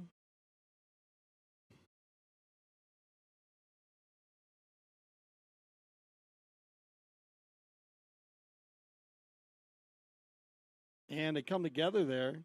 They're calling it against the blue. No. Yeah, I think they might be, and I think it's Okay. we've talked about it a couple of times earlier. Off Falling across. Well, he just didn't really change the line of the ball, but he changed the position of his horse, which Yep. really affected the defender from making a legitimate play on the ball, who was on the original line. So it's a tough call, but at least on the replay, it looks to me like it was the right one. Yeah, so it looks like we got the blue falling across the right of way there. Coming across the right of way. Foul for Audi. So, And as I he know said, Sebastian, he won't like that. And no, I I know, understand but completely, you but called it right. If you look at it again. The horse changed position, but the line really didn't. No, and I know, and by I've the seen horse it a change couple of position, times out it of him today. affected- That's yeah. surprising. Yeah. As quick as he is, Yeah. where he's kind of changed his horse. More so than the line of the ball. Foul on the play, foul. So, then the ball went on the turn. It was the same way. Yeah.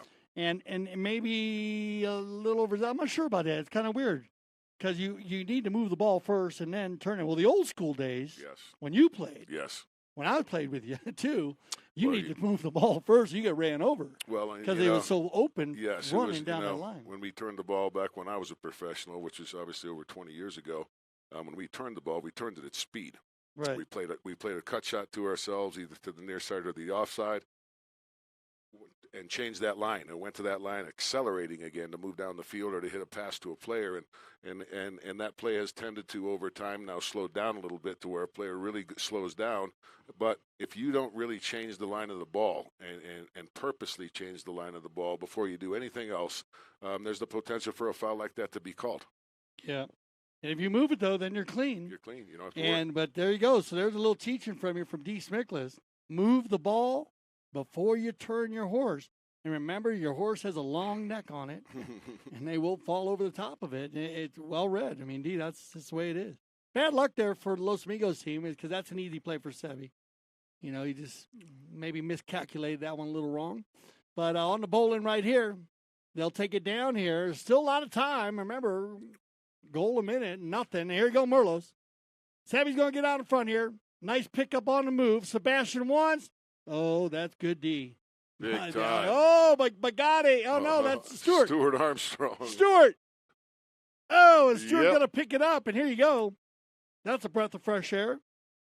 It's good to see. You know, I'm sure they disagreed with the foul call, but they lined up. They let the shot be taken. They come back to the throw in. They keep their composure, and they go down and they pick that goal right back up. Well said. Good composure by Los Amigos coming back to center, winning the bowling, get the offensive attack, and still a lot of time here. Remember the Dolphin Cambiaso rule, 4 goals in 2 minutes, so it can happen. He changed the world when he did it. Yes, indeed. All right, Nicky. Nicky again, and he's got a lot of room to work on this bay pony, and he's out front. Roldan, oh, Nicky. Snapping one down there, but he finishes the play like you like D, and he'll line himself back up. Well, and that, it burns precious seconds off the clock, which hurts Los Amigos.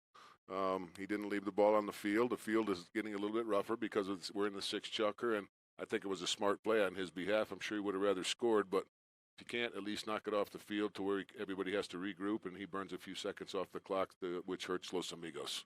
Down the field, Bugatti. He's got, Stewart, and this one can fly. D, if he gets out of phone, Nicky knows it. I'm going to give him about 20 yards. This horse can run, and then Stewart has a lot of them that can run, but this one really has a good foot on it. Nicky turns it around nice and smoothly. Juancito's been working so hard all day with Bugatti, and that's a full-time job.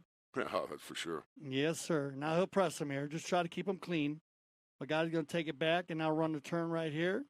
Gets out in front of him a little bit there, like the non-calls. Silver comes in from. Created space between him and the other player. Yep. Open the window up. Now they'll take this one forward. And Sebi now, he's going to drop the hammer. Remember, Merlot started the first attack. He's been the battery here. Sebi's get a rotation again by Stewart. Now down, bad luck. Don't bounce off a pony. Sebi slows it back up. He has Bugatti. Alfredo slows it down. Oh, he gets it by Nano. Now they got an offensive tech going here. Alfredo still got time, and Sebi will slow it down here on a beautiful-looking bay pony. Sebastian goes to the inside. Nice little rub by Bugatti to keep Bellini active. There's another rub by Bugatti. Good work by the number 3. He's working hard now. Puts it back to the center here, looking for Alejandra. And next year, Alejandra's going to be turning up, meeting that ball. I think she's going to be ready for that one. A little bit too short on it, though. She's in a good spot as they go around here. Now she's going to come in and give a little hassle on Bellini. Back to Gracita. And it'll be, Mark might have an opportunity here. Nice pickup. He stays clean on the near side, too. And that's the more important part. Not to give Sebastian a penalty 5 there and fall across. Loose ball play. Bellini's got Gans going forward. That one stay on the field. Down the left side they go here. Well done. Back to the inside. Well, that's a pinpoint pass from the near side. Bellini's going to fall in behind Bellini. Loose ball play. Malice in the air and a whistle on the play to stop the clock with 1:52. And I think we're going to see everybody probably change up on ponies if they need them here. Yep. I think they may have called that on Los Amigos. I think even though Sebastian wasn't attempting to make a play on the ball, he went across the line in front of the Audi player. And I don't think he intended to, but he did. And I think that may be what the umpire called. We'll okay, see. So we have a challenge on this play, D. So we're going to go and look at this one. We do have a challenge on the play. And so we'll run this one back, and you may help us make the call here on ChukkerTV. Ball's coming across the center here. Gansey leaves this one for Bellini. Why not, right? He's running on the offside. I see that ball ended up on the right-hand side of the blue player when he started out on the left-hand side. Yeah. And I don't think he had the room to I agree across with you. there like that. Yeah. So nice challenge, though. You might as well here. I would have, yeah. Yeah. I would have, too. Foul on the play. Player blocking there, shading against the blue. Shading against the blue. So Sebi trying to get out of there. Yeah. But let me add something, D. So there's a bit just for our fans watching, because sometimes, a player gets in there and the horse maybe gets a little squirrely on you. Yep. Yep. Now, I know when I was umpiring, if Sebi would have went straight across into the goal mouth and just completely vacated out and didn't go to the right a little bit. It may not have been a foul. Yeah, maybe not. Unfortunately, so because there's the potential for the umpire to think that he impeded the Sure. player with the ball. Good point. Just because the player had to look up and he was on the left side of the ball, then he's on the right side of the ball. And again, I don't think he intended to do that. But if his horse was getting a little squirrely on him, I'm like you. If he'd have just gone straight across and just gotten completely out of the right of way, I might not have blown the whistle. 100%. And the Audi player might have asked for it.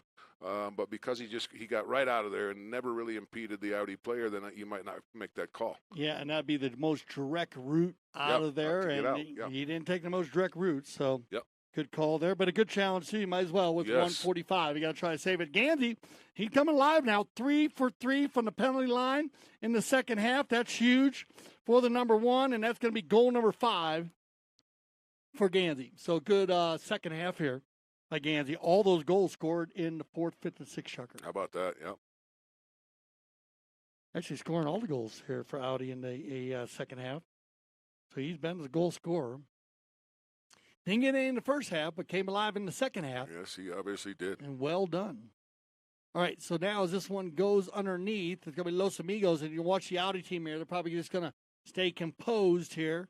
I know Nikki's saying, do not foul, do not foul. That's the only thing that can hurt us. But up by 4 here, so that's going to give them a cushion. Big ball down the center. Look at this. Big ball. Oh, man, looking for goal number 6. Shot on goal, and that's an easy one for the number 1, and Gansey's got dialed in here. Well, I'll tell you 1 what. in the 4th, 2 in the 5th, 3 in the 6th. This winter down in the World Polo League in the 26 goal stuff, if he was out in front alone and his players got him the ball, 9 times out of 10, it was a goal. No, you got to watch out from there now. Really, really good going forward. And a major studier of the game, I got to tell you, the one guy I probably bang heads the worst with was talking about plays, Mark, because we talk about him so much. Yeah. And he really breaks it down a lot. And he understands when it's right or wrong, and he's gotten to a point where he's really, really on top of the game a lot, and that's a huge part because you don't see him foul that much anymore. No, he really does study the game as much as anybody, and it's impressive being a team owner. Okay, so there you go. So that's going to go ahead and get the Los Amigos team, and the Audi team going to stretch them out here, and they're going to have them 12-7 here in our final chucker there. So they had a little run, D. I mean, they came in the second half. They're down by 2 goals, had an opportunity, Los Amigos. And you look at the little breaks in the game, and I know you being a Predator player, you love to see the last goal in the 5th chucker. That puts them within 2 goals. Yep. Can be a little tough going back in with 3. Yes. Especially when Audi's on fire there at the end. Well, no, Los Amigos never gave up. They had some bad breaks, but Audi really, like I said, they came out composed, and they never really lost their composure. Los Amigos had some great plays and they were very effective when they put their game together. But Audi was pretty consistent for 6 chuckers, and with Mark Gansey coming out in the second half and scoring 5 unanswered goals, that's tough. That's going to be tough for any team to overcome. Yeah, they rotate around. And well, D, as always, pleasure, man. Thank you. That was so much fun. I hope you guys enjoyed. Dale Smickless here, Commissioner of the World Polo League. Remember, check out worldpololeague.org. And we do have another game coming up for you here. So I'm going to throw this to a break. So get yourself a snack, as we say here on ChukkerTV, and we'll be back for our second game of the day. We're going to take a little time here. We're going to get the field put back together, so it might be about 10, 15 minutes. But make sure you stay with us for our Polo Fest day here, a Saturday Polo Fest. What you like? Oh, Saturday Fest. I'm sorry. Saturday Fest Saturday here. Fest. Saturday Fest. Yes. Here at the Aspen Valley Polo Club, live from the McClure River Ranch. Dale Smithers, thanks again. Thank you. Thank you very much, Dale. Pleasure to be here. All right, so stay with us. We'll be back here on ChukkerTV.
right, welcome back to Chucker TV, and there you go.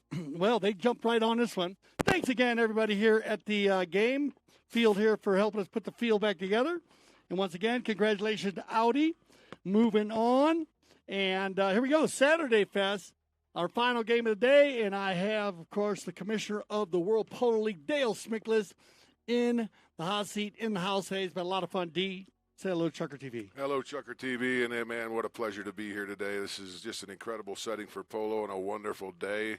It's great to see Aspen Valley Polo Club growing so, I mean, it's just amazing how much growth there's been up here since Mark and Melissa got started. And, you know, they're very much entrepreneurs as it relates to the game of polo. They own the largest polo club in the United States and grand champions. There's so much polo played there in the wintertime, and to see this taking place up here at Aspen Valley in the summertime is just magical for me. Yeah, you said it, D, and it's great to see it extending on here. Let's get into this one, Casablanca. And this is a special day here because we have a bunch of our players coming here. We have Gussie Bush is playing here with Santos Merlos, Chris Campson, and Juan Bellini. They're in the black jerseys today. They're Casablanca. And then our Los Amigos red is Paul Foster, Nico Harriet, Carlitos Casita, and Pablo Spinacci. And this is a fun game put together, our Saturday Fest here. We do this here at the Aspen Valley Polo Club. And a lot of our Saturday stuff this year was up at the Mount Sopers Field, D, where you were yesterday. Boy, is that beautiful up there. So, but we're going to finish this one off here at the McClure River Ranch, field number 2. And Juan Bellini scored the first goal very quickly out of the box here. Paul Foster has an opportunity. Paul once, Paul twice. Keep it on the field, Paul. He does. And no help, though, from a red jersey. Whoa, that one bounces off a pony. And Nico Harry's going to turn around. Now, Nico Harry, we talked about Nico. He actually works with Gussie Bush, as we had a great conversation about the Bush family. That was fun, actually, because I don't sit with a lot of guys that played with all of them or know the whole family as well as you do. On the move right here, it's going to be Santos Merlos. And, of course, his father, Sebi Merlos, just played for the Los Amigos blue team with Alejandro Foster. And Santos is going to get the equalizer. And have you had an opportunity to see young Santos Merlos play? This is literally the first time I've seen him play, and I'll tell you what, that was an impressive run. He just sat up there on that horse quietly and played that ball correctly.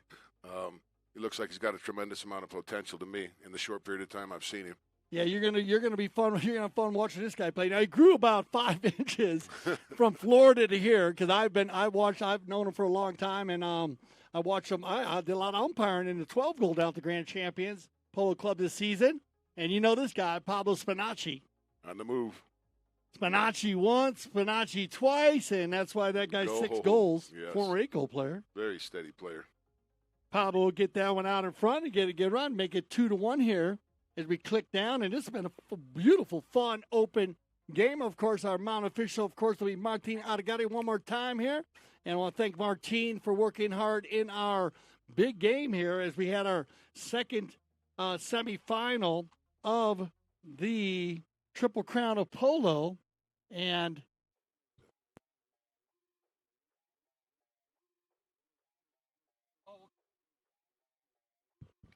all right.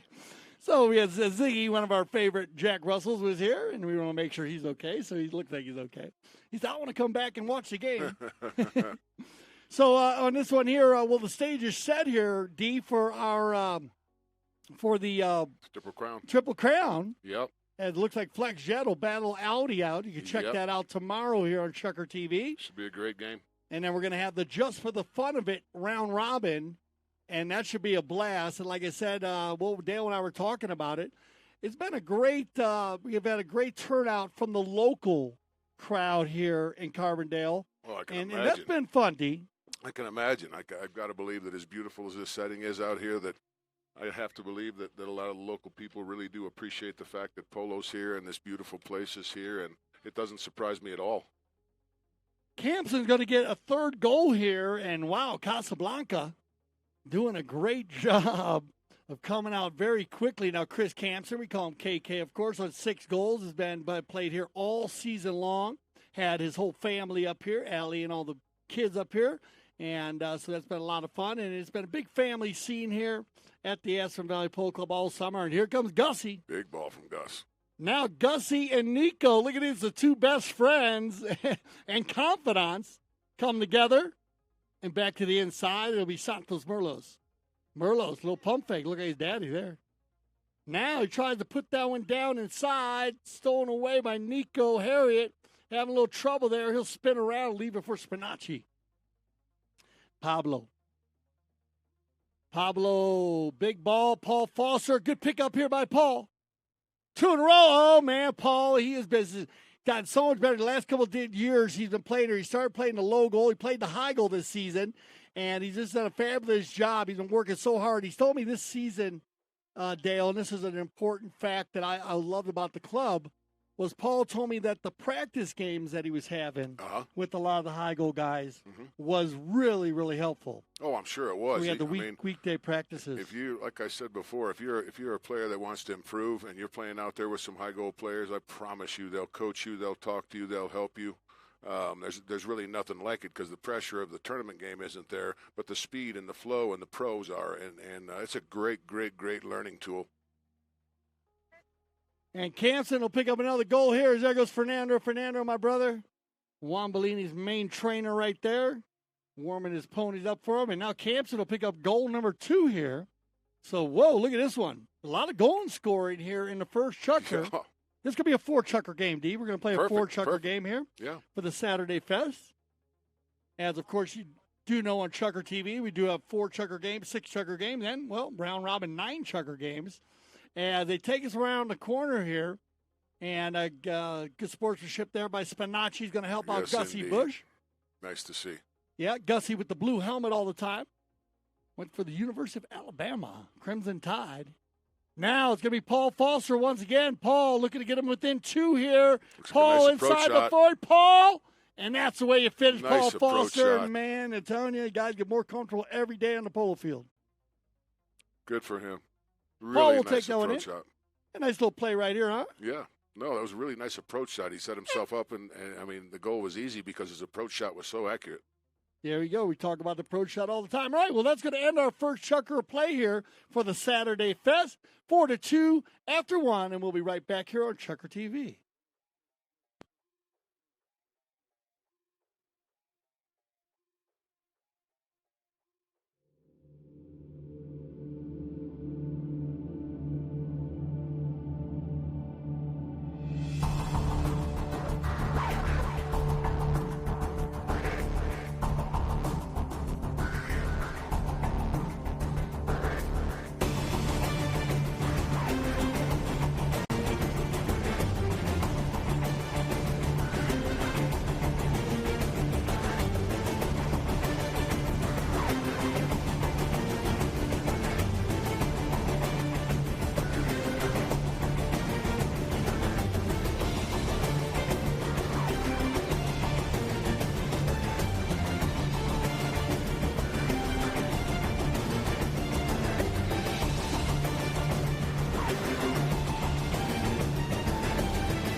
The essence of life is in the details. The little moments that lift us up and make us who we are. These are the details that outfit every FlexJet aircraft. The touches of excellence that add up to not just perfect, but perfect for you. This is FlexJet. You won't just be flown. You'll be moved.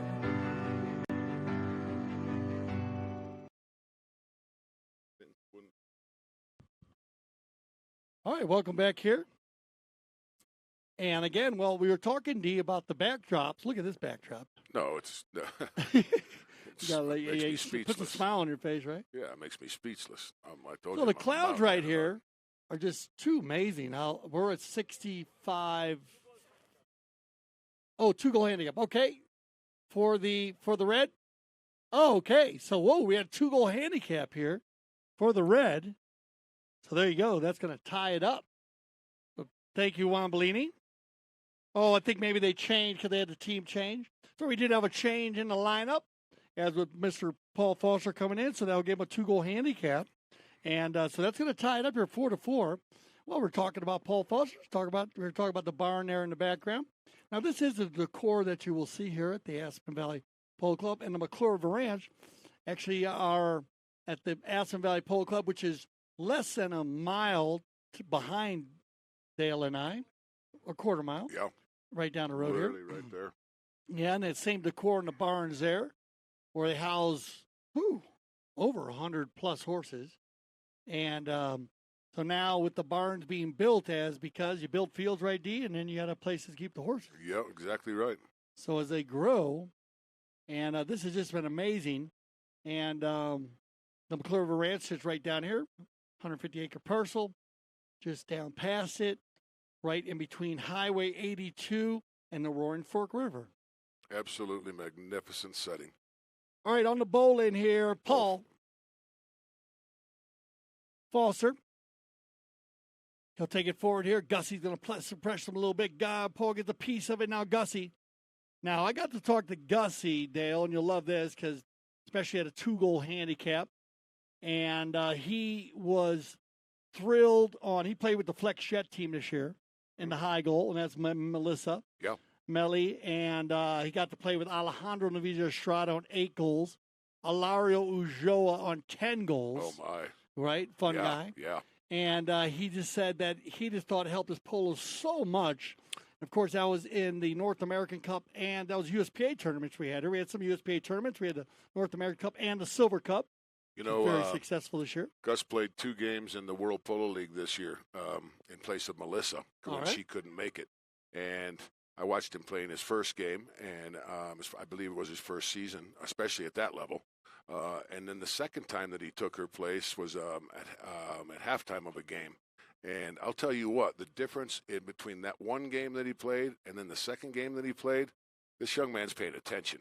Yeah. He really is. Amazing athlete now. Oh, yeah. Of course, he's got Bush blood blowing through his veins, Billy Bush. We love you. And, of course, Mama, don't forget about Chrissy. No. You got love there. So, so he did a great job. And it's a lot of fun having him here, but he did talk about it, and it was fun. He's a good friend of mine, but it was fun interviewing him and talk about it. Look at this shot. They roll right in here. Paul, look at the go-ahead. Oh, Paul Foster.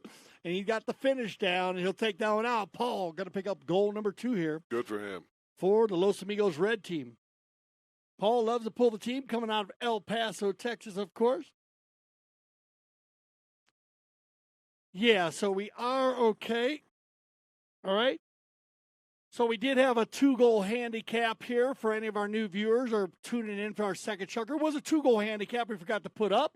So that made it 4-4 when we started this chucker. And that'll make it 5-4 now with the 1 goal by Mr. Foster. All right, Gussie. He's going to run the far side here on the gray pony. Now, Gussie riding all of his own horses this year, Dale. Oh, good for him. Yeah, he brought a group in here. And I have stabled over at the Aspen Valley Polo Club. Good for him. Yep, riding his own horses. Look at this. Oh, what a nice play. Carlos Casita, one of my favorite players this year here at the Aspen Valley Polo Club. He has gotten to a point where he is very composed also at 4 goals. Yes. And, Dale, I mean, you would know better than anybody what it takes when you get to the different handicap stages of life and how tough it can be when you get from that 3 to 5 and 4 to 6. I can tell you what, once your handicap starts to go up, one of the most important things that you must accomplish as an upcoming professional player is to continuously improve your string of horses. I can tell you that when my handicap was raised, my main focus was improving my string every single time I went up a goal. And it's one of the hardest things to accomplish. Polo horses are not inexpensive, and so a lot of young players like myself who have to learn how to make their own horses, which is actually a very, very rewarding experience to take one from start to finish, or to buy something that's green and finish it off yourself the way that you prefer a horse to be finished. And I think that's what you'll see in both the Gracida brothers, is that they'll continuously try to improve their string. I can tell you that Carlitos is just a magnificent horseman. I love the way he sits on a horse. He reminds me so much of his father. But really, like I said, both brothers have tremendous potential, and it's just a matter of continuously looking to improve their horses and getting the best polo that they can play. Yeah, good point. When you talk about Carlos and looking like his dad, he's actually wearing his dad's helmet now.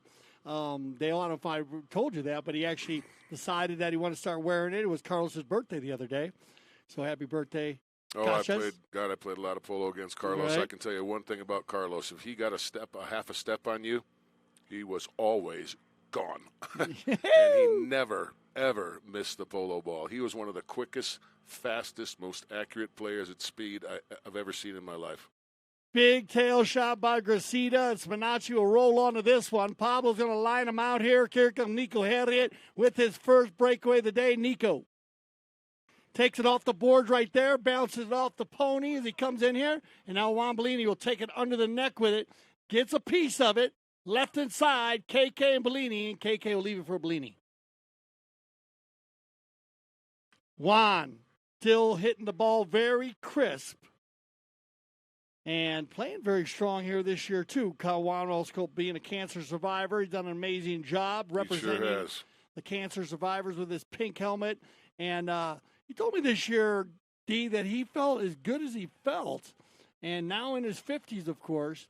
And but he kept watching his health, and he said he feels really strong and hit the ball very well this season. He looks healthy. You know, you can tell he was a former 8-goal player, and I can say the same thing about him this winter down in Florida. I got to watch him play in a lot of the Grand Champions tournaments there from 12 to 20 goals, and it's very impressive to see what he conquered and survived, and that he has he really took it seriously, and he decided to maintain his health after he overcame it, and that's impressive to see, very impressive to see. Yeah, nice to see that, too. Representing, I love to see it also. Santos Merlo is going to get out on a cute-looking little gray pony. I like it. And almost a blue-looking pony. As it's dark gray. Santos again. Very cool with the polo ball. Santos has played up here for a long time, and his brother Segundo also. The whole family, of course, was here. Yeah, he's got great form. He really does. Yeah, he does. Great form. Love the way he sits the polo pony. I love the way he sits the horse. And so they'll come back to the center here. Now tied up 5-5 here in our second chucker. 1:25 on the clock as we readjust here. 1 minute down, but 1:25 on the inside. Here we go. On the outside, Paul Foster's going to get a breakaway here in front of Bellini. Paul drags it forward over the 100. Looking to go inside the 60. He's got it. Taking a long way home to the left side. Campson going to press a Paul. Try to take it the inside. Gracida with the near side neck shot. Back to Paul. Oh, he almost finished it there. Gracida gets the hook. And Bellini will turn it around here. Paul, I like it. This is one thing Paul's been doing a little more and more. That defensive play slows him up a minute there. Yes, he does. He made him look up. And if nothing else, that's an important play. Gets them lined out. Spinacci will open it up, looking for Nico Harriet in the corner. They'll come together with Bellini. And we'll tick down here. So we got the 30-second horn coming on the inside. We got our 30-second right now. Here it comes.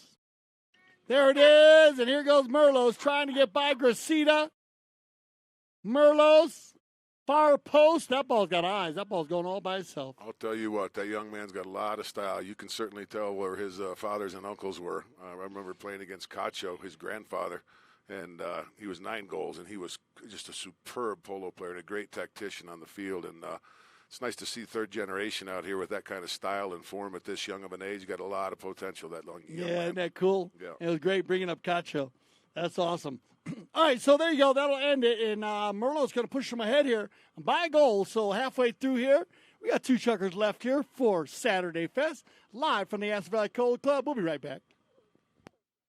Of the field, it depends on the day, but I like going hiking, then fishing, playing golf. There are beautiful golf courses all around.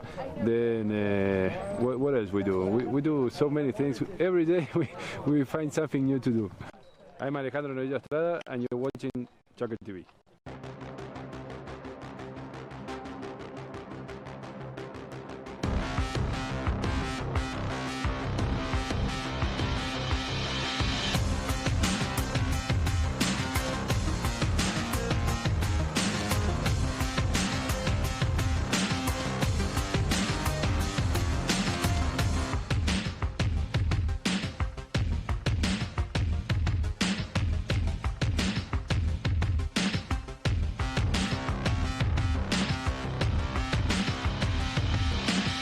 Fibonacci trying to go coast to coast with the butter and the toast. There it is, the Cobra Strike.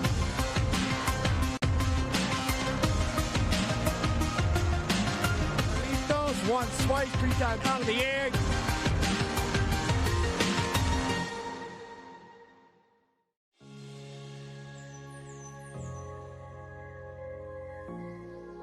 So this is the heart of American polo. The atmosphere here at Santa Rita is like family. The Santa Rita facilities are world-class polo facilities. They're in the center of Wellington, Florida, and it's the perfect place to come and play polo at this time of year. What I really like about Santa Rita is that we have everything very near to the barn, so I can get on the horse and go to the track, ride the horse. So right there, well, that commercial, I love that one. Santa Rita Breeding Operation, Santa Rita Farm. I mean, that's a big part of the WPL, right? World Huge Polo part League. of the World Polo League. And, of course, the Valiente Polo Farm, right adjacent to each other down in southern Florida. Literally, but no, really a huge part of the success of the World Polo League and the involvement in the World Polo League, and absolutely a beautiful horse property in Wellington, Florida. Just beautiful. It went well, Al, the way everything was handled down there with the fields and everything you guys did this last year. I thought the fans were really happy with it. They were. We got a lot of positive feedback about the speed of the play and the lack of the calls and the overall time it took to play the games. We really felt like going into that first season, the one thing we had to get right was the style of polo. That's what we had talked about, and that's what we had to produce. And we made all kinds of mistakes, which happens, and we're going to have to improve some things. But as far as the quality of play and the style of play and the speed of the games and the professionalism and the sportsmanship, we definitely got that right. And my hat's off to everybody involved in that, because it made my job as a commissioner quite a bit easier for everybody involved to be pulling on that same rope. And so I have to say that I was really, really proud of our first season, and I really look forward to the second one. I think we may have as many as 10 teams. Yeah, great job, everybody. I love the ChukkerTV, the Polo Channel, working well together there. Rob Janavis, of course, and the Polo Channel. Mike Ferrer with the ChukkerTV. Yeah, great job. Gus did a great job on the mic. Jan-Erik Frank in the house for the live stuff. It was just a great team effort there. Great team effort. Yeah, there were a lot of good things going on this year. I really can't wait for this next season to start. All right, so third Chucker action. Remember, we only got 4 today. Nico says, come on, red team. Let's get it going. Nico Harriet on the move. Nico, good pickup here. Nico down the center. KK loves to play in the back.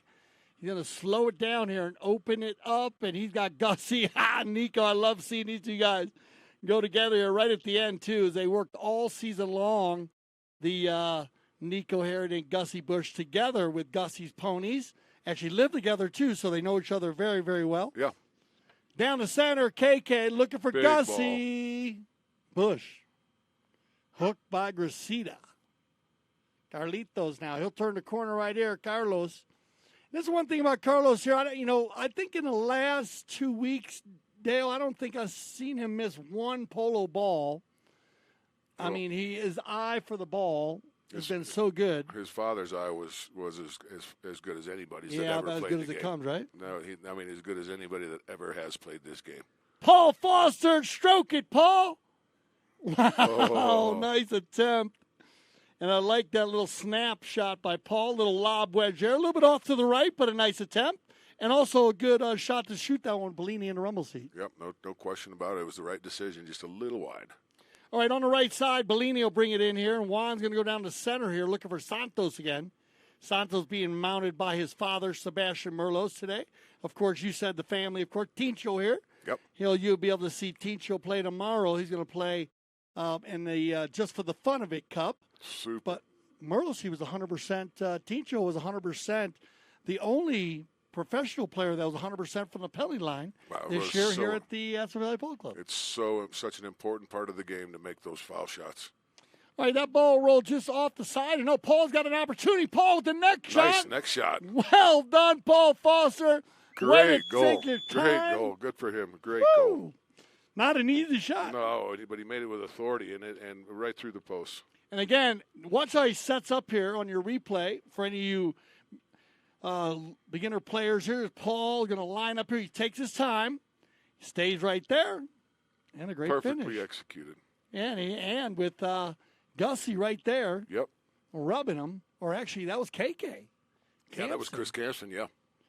So that ball will come inside. Now Paul once again fighting in here. Santos, he gets out in front here, and this is where this kid shines. Watch him go.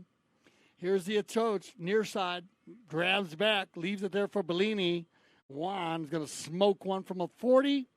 And good teamwork. Ooh, just off to the right side. So both teams.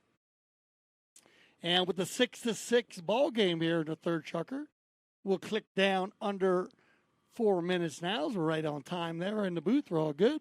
And they'll take this one to the right side. Here comes Harriet again. I know Nico wants to get bust loose here. He's like, get it loose.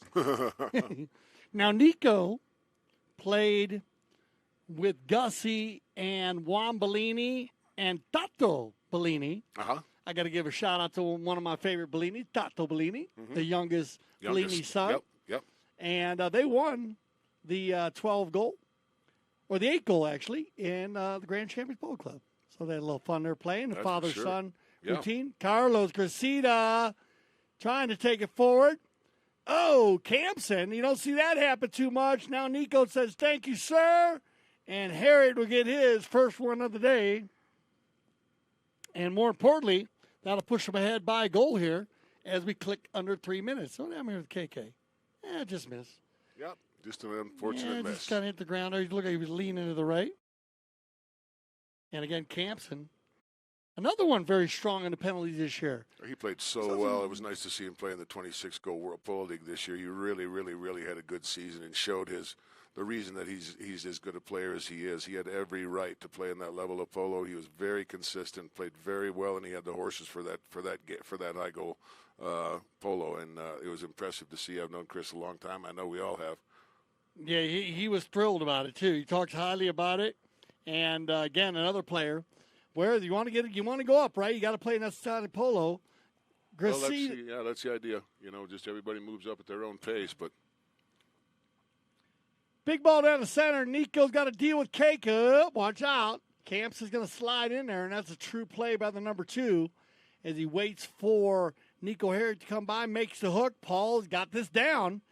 He's containing him for enough time there, Dale, just to give his defensive time to get up back on a man, actually. Yep. They turn it back in here. Bellini now will get a piece of it, and now fires one from about 80 yards out. Carlos backs that one up, and that's a perfect back shot all the way to the boards. And here comes Nico again. Campson back to the center. Opens it up. Gussie doesn't have a play. Bellini does. Steals it away from Gracida. Little rub on Harriet. Now back to the inside. Once, twice. Here comes Juan Bellini, and Juan's going to get the equalizer. Oh, no, put him ahead. Actually, I apologize. Yeah, but it's the equalizer. That'll make it 7-7 as we click down here. Yeah, Juan Bellini's not going to miss that shot. Right, taking his time there. So you guys have played a bunch. You must have played a lot against Bellini. Oh, my gosh, yeah, he was tough, too. We were both big physical players that we wouldn't back down, wouldn't give an inch. And, yeah, we had some very physical matches back in the day. But, the ironic thing, he and I were talking about it a couple of years ago, that what came out of those matches, and even though we were both the same style player, was mutual respect for each other, because he was a very strong, solid 8-goal player. And we really ended up with a lot of respect for each other, because we were very similar styles. We never gave each other a quarter. We had some of the most epic battles on the polo field. the battle. And we stand here today, and we're friends, and we like each other. And just like I said, it's nice. That's kind of what's supposed to happen in polo, even if you're arch rivals. You're supposed to end up with respect for each other, and we did, and it's a lot of fun. It's nice when it carries over like that. Especially after a lot of years, huh? Yeah. Man. All right, so open back shot here. We got our 30-second bell rang, 7-7 here. Now they go down in front. Going to be Nico again. Santos had a nice run before that, as Dee and I were talking about Bellini, who just went off to the left side, so they dodged the bullet. Now Gracida, 4 guys down in the corner right in front of Los Amigos' beautiful barn over there, and that'll end it right there. So that will end our third chukker play, almost right in the center of the field. Yep. So we'll send everybody off. One more chukker left here for Saturday Fest, and we'll be back for it. So stay with us here on ChukkerTV for our final chukker of the day.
All right, final Chucker of the day here. Once again, thank you for joining us here on ChukkerTV. Dale Smickless. A lot of fun today, Dale. Last couple of days have been great.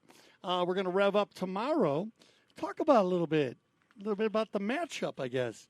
Well, it's not the first time that Mark and Melissa have been on the field together for the finals of a tournament. So husband against wife, I know for a fact, based on my experience with both of them, that they will both be doing everything they can to win. They both got really nice teams. It really should be a really, really, really good game. I'm looking forward to it being fast, quick. I think there'll be a lot of sportsmanship. There will be a lot of aggressive play. And it really ought to be a lot of fun. It's a great way to end the season tomorrow. Yeah, you got it. You match it up. When we look at the matchups here, Salvo Joe, I love him. I mean, he got MVP of the season here. First time I've 7 seen goals. him play was yesterday. Yeah. And I was incredibly impressed and not surprised to hear that he won MVP of the season. He really is a nice player. Yeah, he Mr. Hustle, we call him. Yep. Of course, Alejandro's been steady Eddie at 8 solid goals. as any 8-goal player there is. Yep, looking to go to the next level. And then, of course, you put Juan Bellini at the back and El Ron them up, and then you watch your Audi team play today. Yep. So with Juancito who's playing great, Nicky, he is too. Yep. And Nano. Nano's going to have an opportunity to play in a double B. Gussie Bush will get the first goal of our fourth and final Chucker. And here you go. Nico, or actually came there. Oh, he makes the hook right there, right? Yeah. Nice little play by Merlos. Yes, very Leaves it nice. for Gussie. So Gussie will get his first of the day, and that's going to put everybody on the Casablanca team, the dark jerseys, on the scoreboard here. So mixing it up well, 8-7, as we click down under 7 minutes left here in our fourth and final Chucker. Campson, KK, and Ziggy says he liked KK. Big back shot. Big back shot. Who's going to run on this one?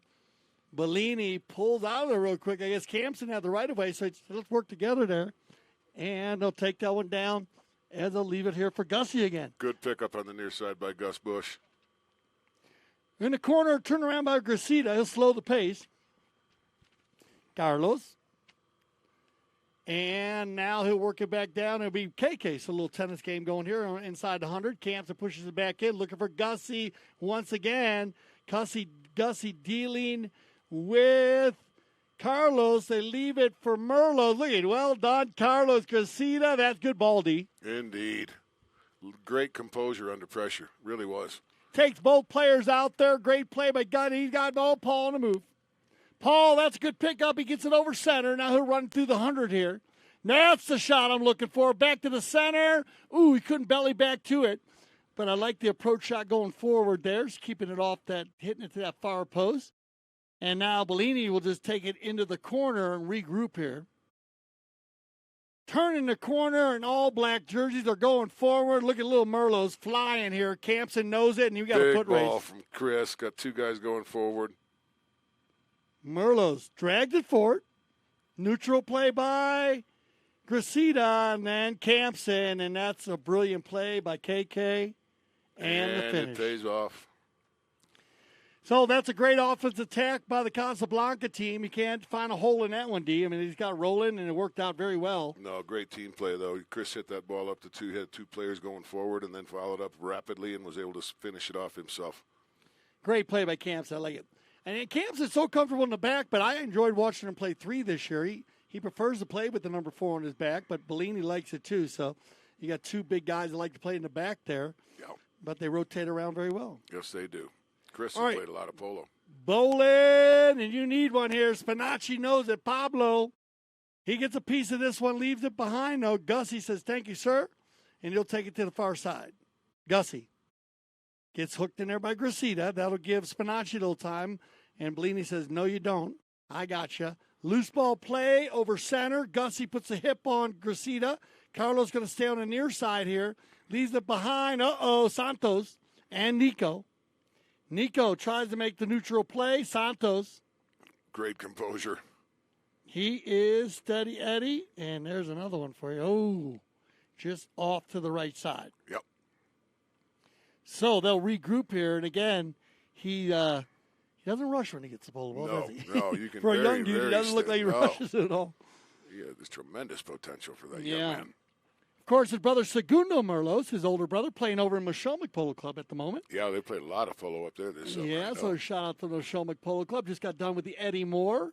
And actually, we had the opportunity to, ChukkerTV to start replay there at the Mashomic Polo Club. Melissa Gandy sending us all up there one season. 2014. I wasn't a high goal player yet, but I was a pro down in South Florida, and I got to see Eduardo Moore play a little bit, and he was amazing, just amazing to watch. Right there, Paul Foster showing a little Eddie Moore style, as Yes, you he said. did. Most certainly Well did. done, Paul. Paul got on the move here as we're talking about Eddie Moore, and then he finished just like Eddie Moore. And Paul Foster, you have it dialed in, sir. Well done. This is a good way to end the season here. Paul firing this one from outside the 40-yard line, and that's going to get it within one here. Great goal by Paul. And we got time with 2:30 on the clock. Now it's going to be Santos again, like in the Gray Pony. Santos, Merlos, keeping it around. Turns the corner. Gracita now. And he's got Paul going forward now, looking for the equalizer. Paul's going to get a run Paul here. Again. Yep, he got about 5 lengths on KK. Paul gets a piece of that one. Takes it forward right there, and then Campson will drag it forward. Got the long arms, so he reaches Yes, way he back. does. He does. I watch him and Lucas Lalore. Both of them are very long-armed individuals. They ride up on you, but they can sneak that hook on you. Yep, that's for sure. Now as they come together, it's going to be Carlos again, the red team looking to try to get the equalizer here as we click under 2 minutes. Campson with the ride-off. Turn inside, KK on the bald face, chestnut pony, near side play. Down the center, Gussie Bush with the opportunity to get within 2-0. Backed up by Gracita. Santos. Spinacci says my right away. They come together, and a whistle on the play. Now stop the action here. We adjust to 129 for our final stoppage there.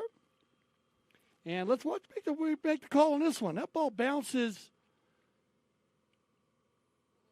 Ooh, it's a little weird play there. It bounces around down there. Yeah, there were a lot of horses moving without the ball moving much, so something was wrong. So they're going to drop this ball in favor of Los Amigos here. And, we'll see if they have one more opportunity to try to tie this one up. Spinacci, whoa, one-timer off the back of Gracita. Carlos, like Toby would say, tough as a shooting gallery, or the back of a shooting gallery. That makes sense there. Well done. Here goes Nico. Nico looking for goal number 2. Crafty little play right here. Maybe too crafty as they converge on him. And now Merlos with Bush. Santos, little fake to the right. Now back to the left. Loose ball play. Nico's going to run this one right at us here, D. Come on, Nico, running around the corner. There we go. 54 seconds. Santos open for Gussie. Good pickup by Gus. Leaves it for Bellini. Gracita, now Gussie. Gussie turns it inside. Well done, Gus. Still has control right here. Everybody fighting for it. Oh, well done. Big ball by Gus. Merlos on the move. Santos pushes them wide. Tries to drag it forward. Gussie, 30 seconds left here. Carlos, Spinacci, going to run a turn. Paul might get one more opportunity here as they click down under 20. There you go, Paul, one more run, and he's going to try to get out in front. 16 seconds, Paul Foster for the equalizer. Paul to the far post, still has time. Going to have to take this one back inside. He can do it here. Slows it down. Campson gets inside him, snaps it out, and that will end it. And there you go. As that was going to end it out first, D. And our Saturday Fest here at the Aspen Valley Polo Club. And a fun day there. As this is the time that we're going to have to say goodbye to one of our favorite people here at the Aspen Valley Polo Club, Gussie Bush and Nico Harriet. As, guys, thanks a lot, Gussie. We're going to miss you, man. We love you, dude. Great summer, man, you and Nico. Gussie's going to have to take off in the morning. He's got to fly out, so we want to have an extra game here for some of our members, and that's what we do on Saturdays anyways, is we have a lot of different things. We mix people in. No, it's fantastic just to see the rotation and the amount of polo. And, what an ideal setting and situation. And the club events throughout the summer really just seem to be perfect for everyone involved at every level. Yeah, good. Yeah, I want to thank you, D. This was so Really much fun. appreciate it. So much Really fun for me. enjoyed This being guy right here, what a great time here. Commissioner of the World Polo League here in the house, Chucker TV. We enjoyed every bit of it. Your knowledge of the game is tremendous. You know that. We love having you as commissioner. Been a lot of fun having you on Chucker TV. Please come back and do this again with us. You know we will. And, man, we're going to get ready. Stage is set. Audi against FlexJet tomorrow. Can't wait. So join us tomorrow for the finals of the Triple Crowns. We have Audi against FlexJet, and we're going to have it just for the fun of it. I'm Dale Schwetz, and I speak for everybody at Chucker TV, and this guy right here, Dale Swickles. And then, of course, we thank you for making us the leaders of polo broadcasting. And here at Chucker TV, we always say, we love the polo. We do indeed.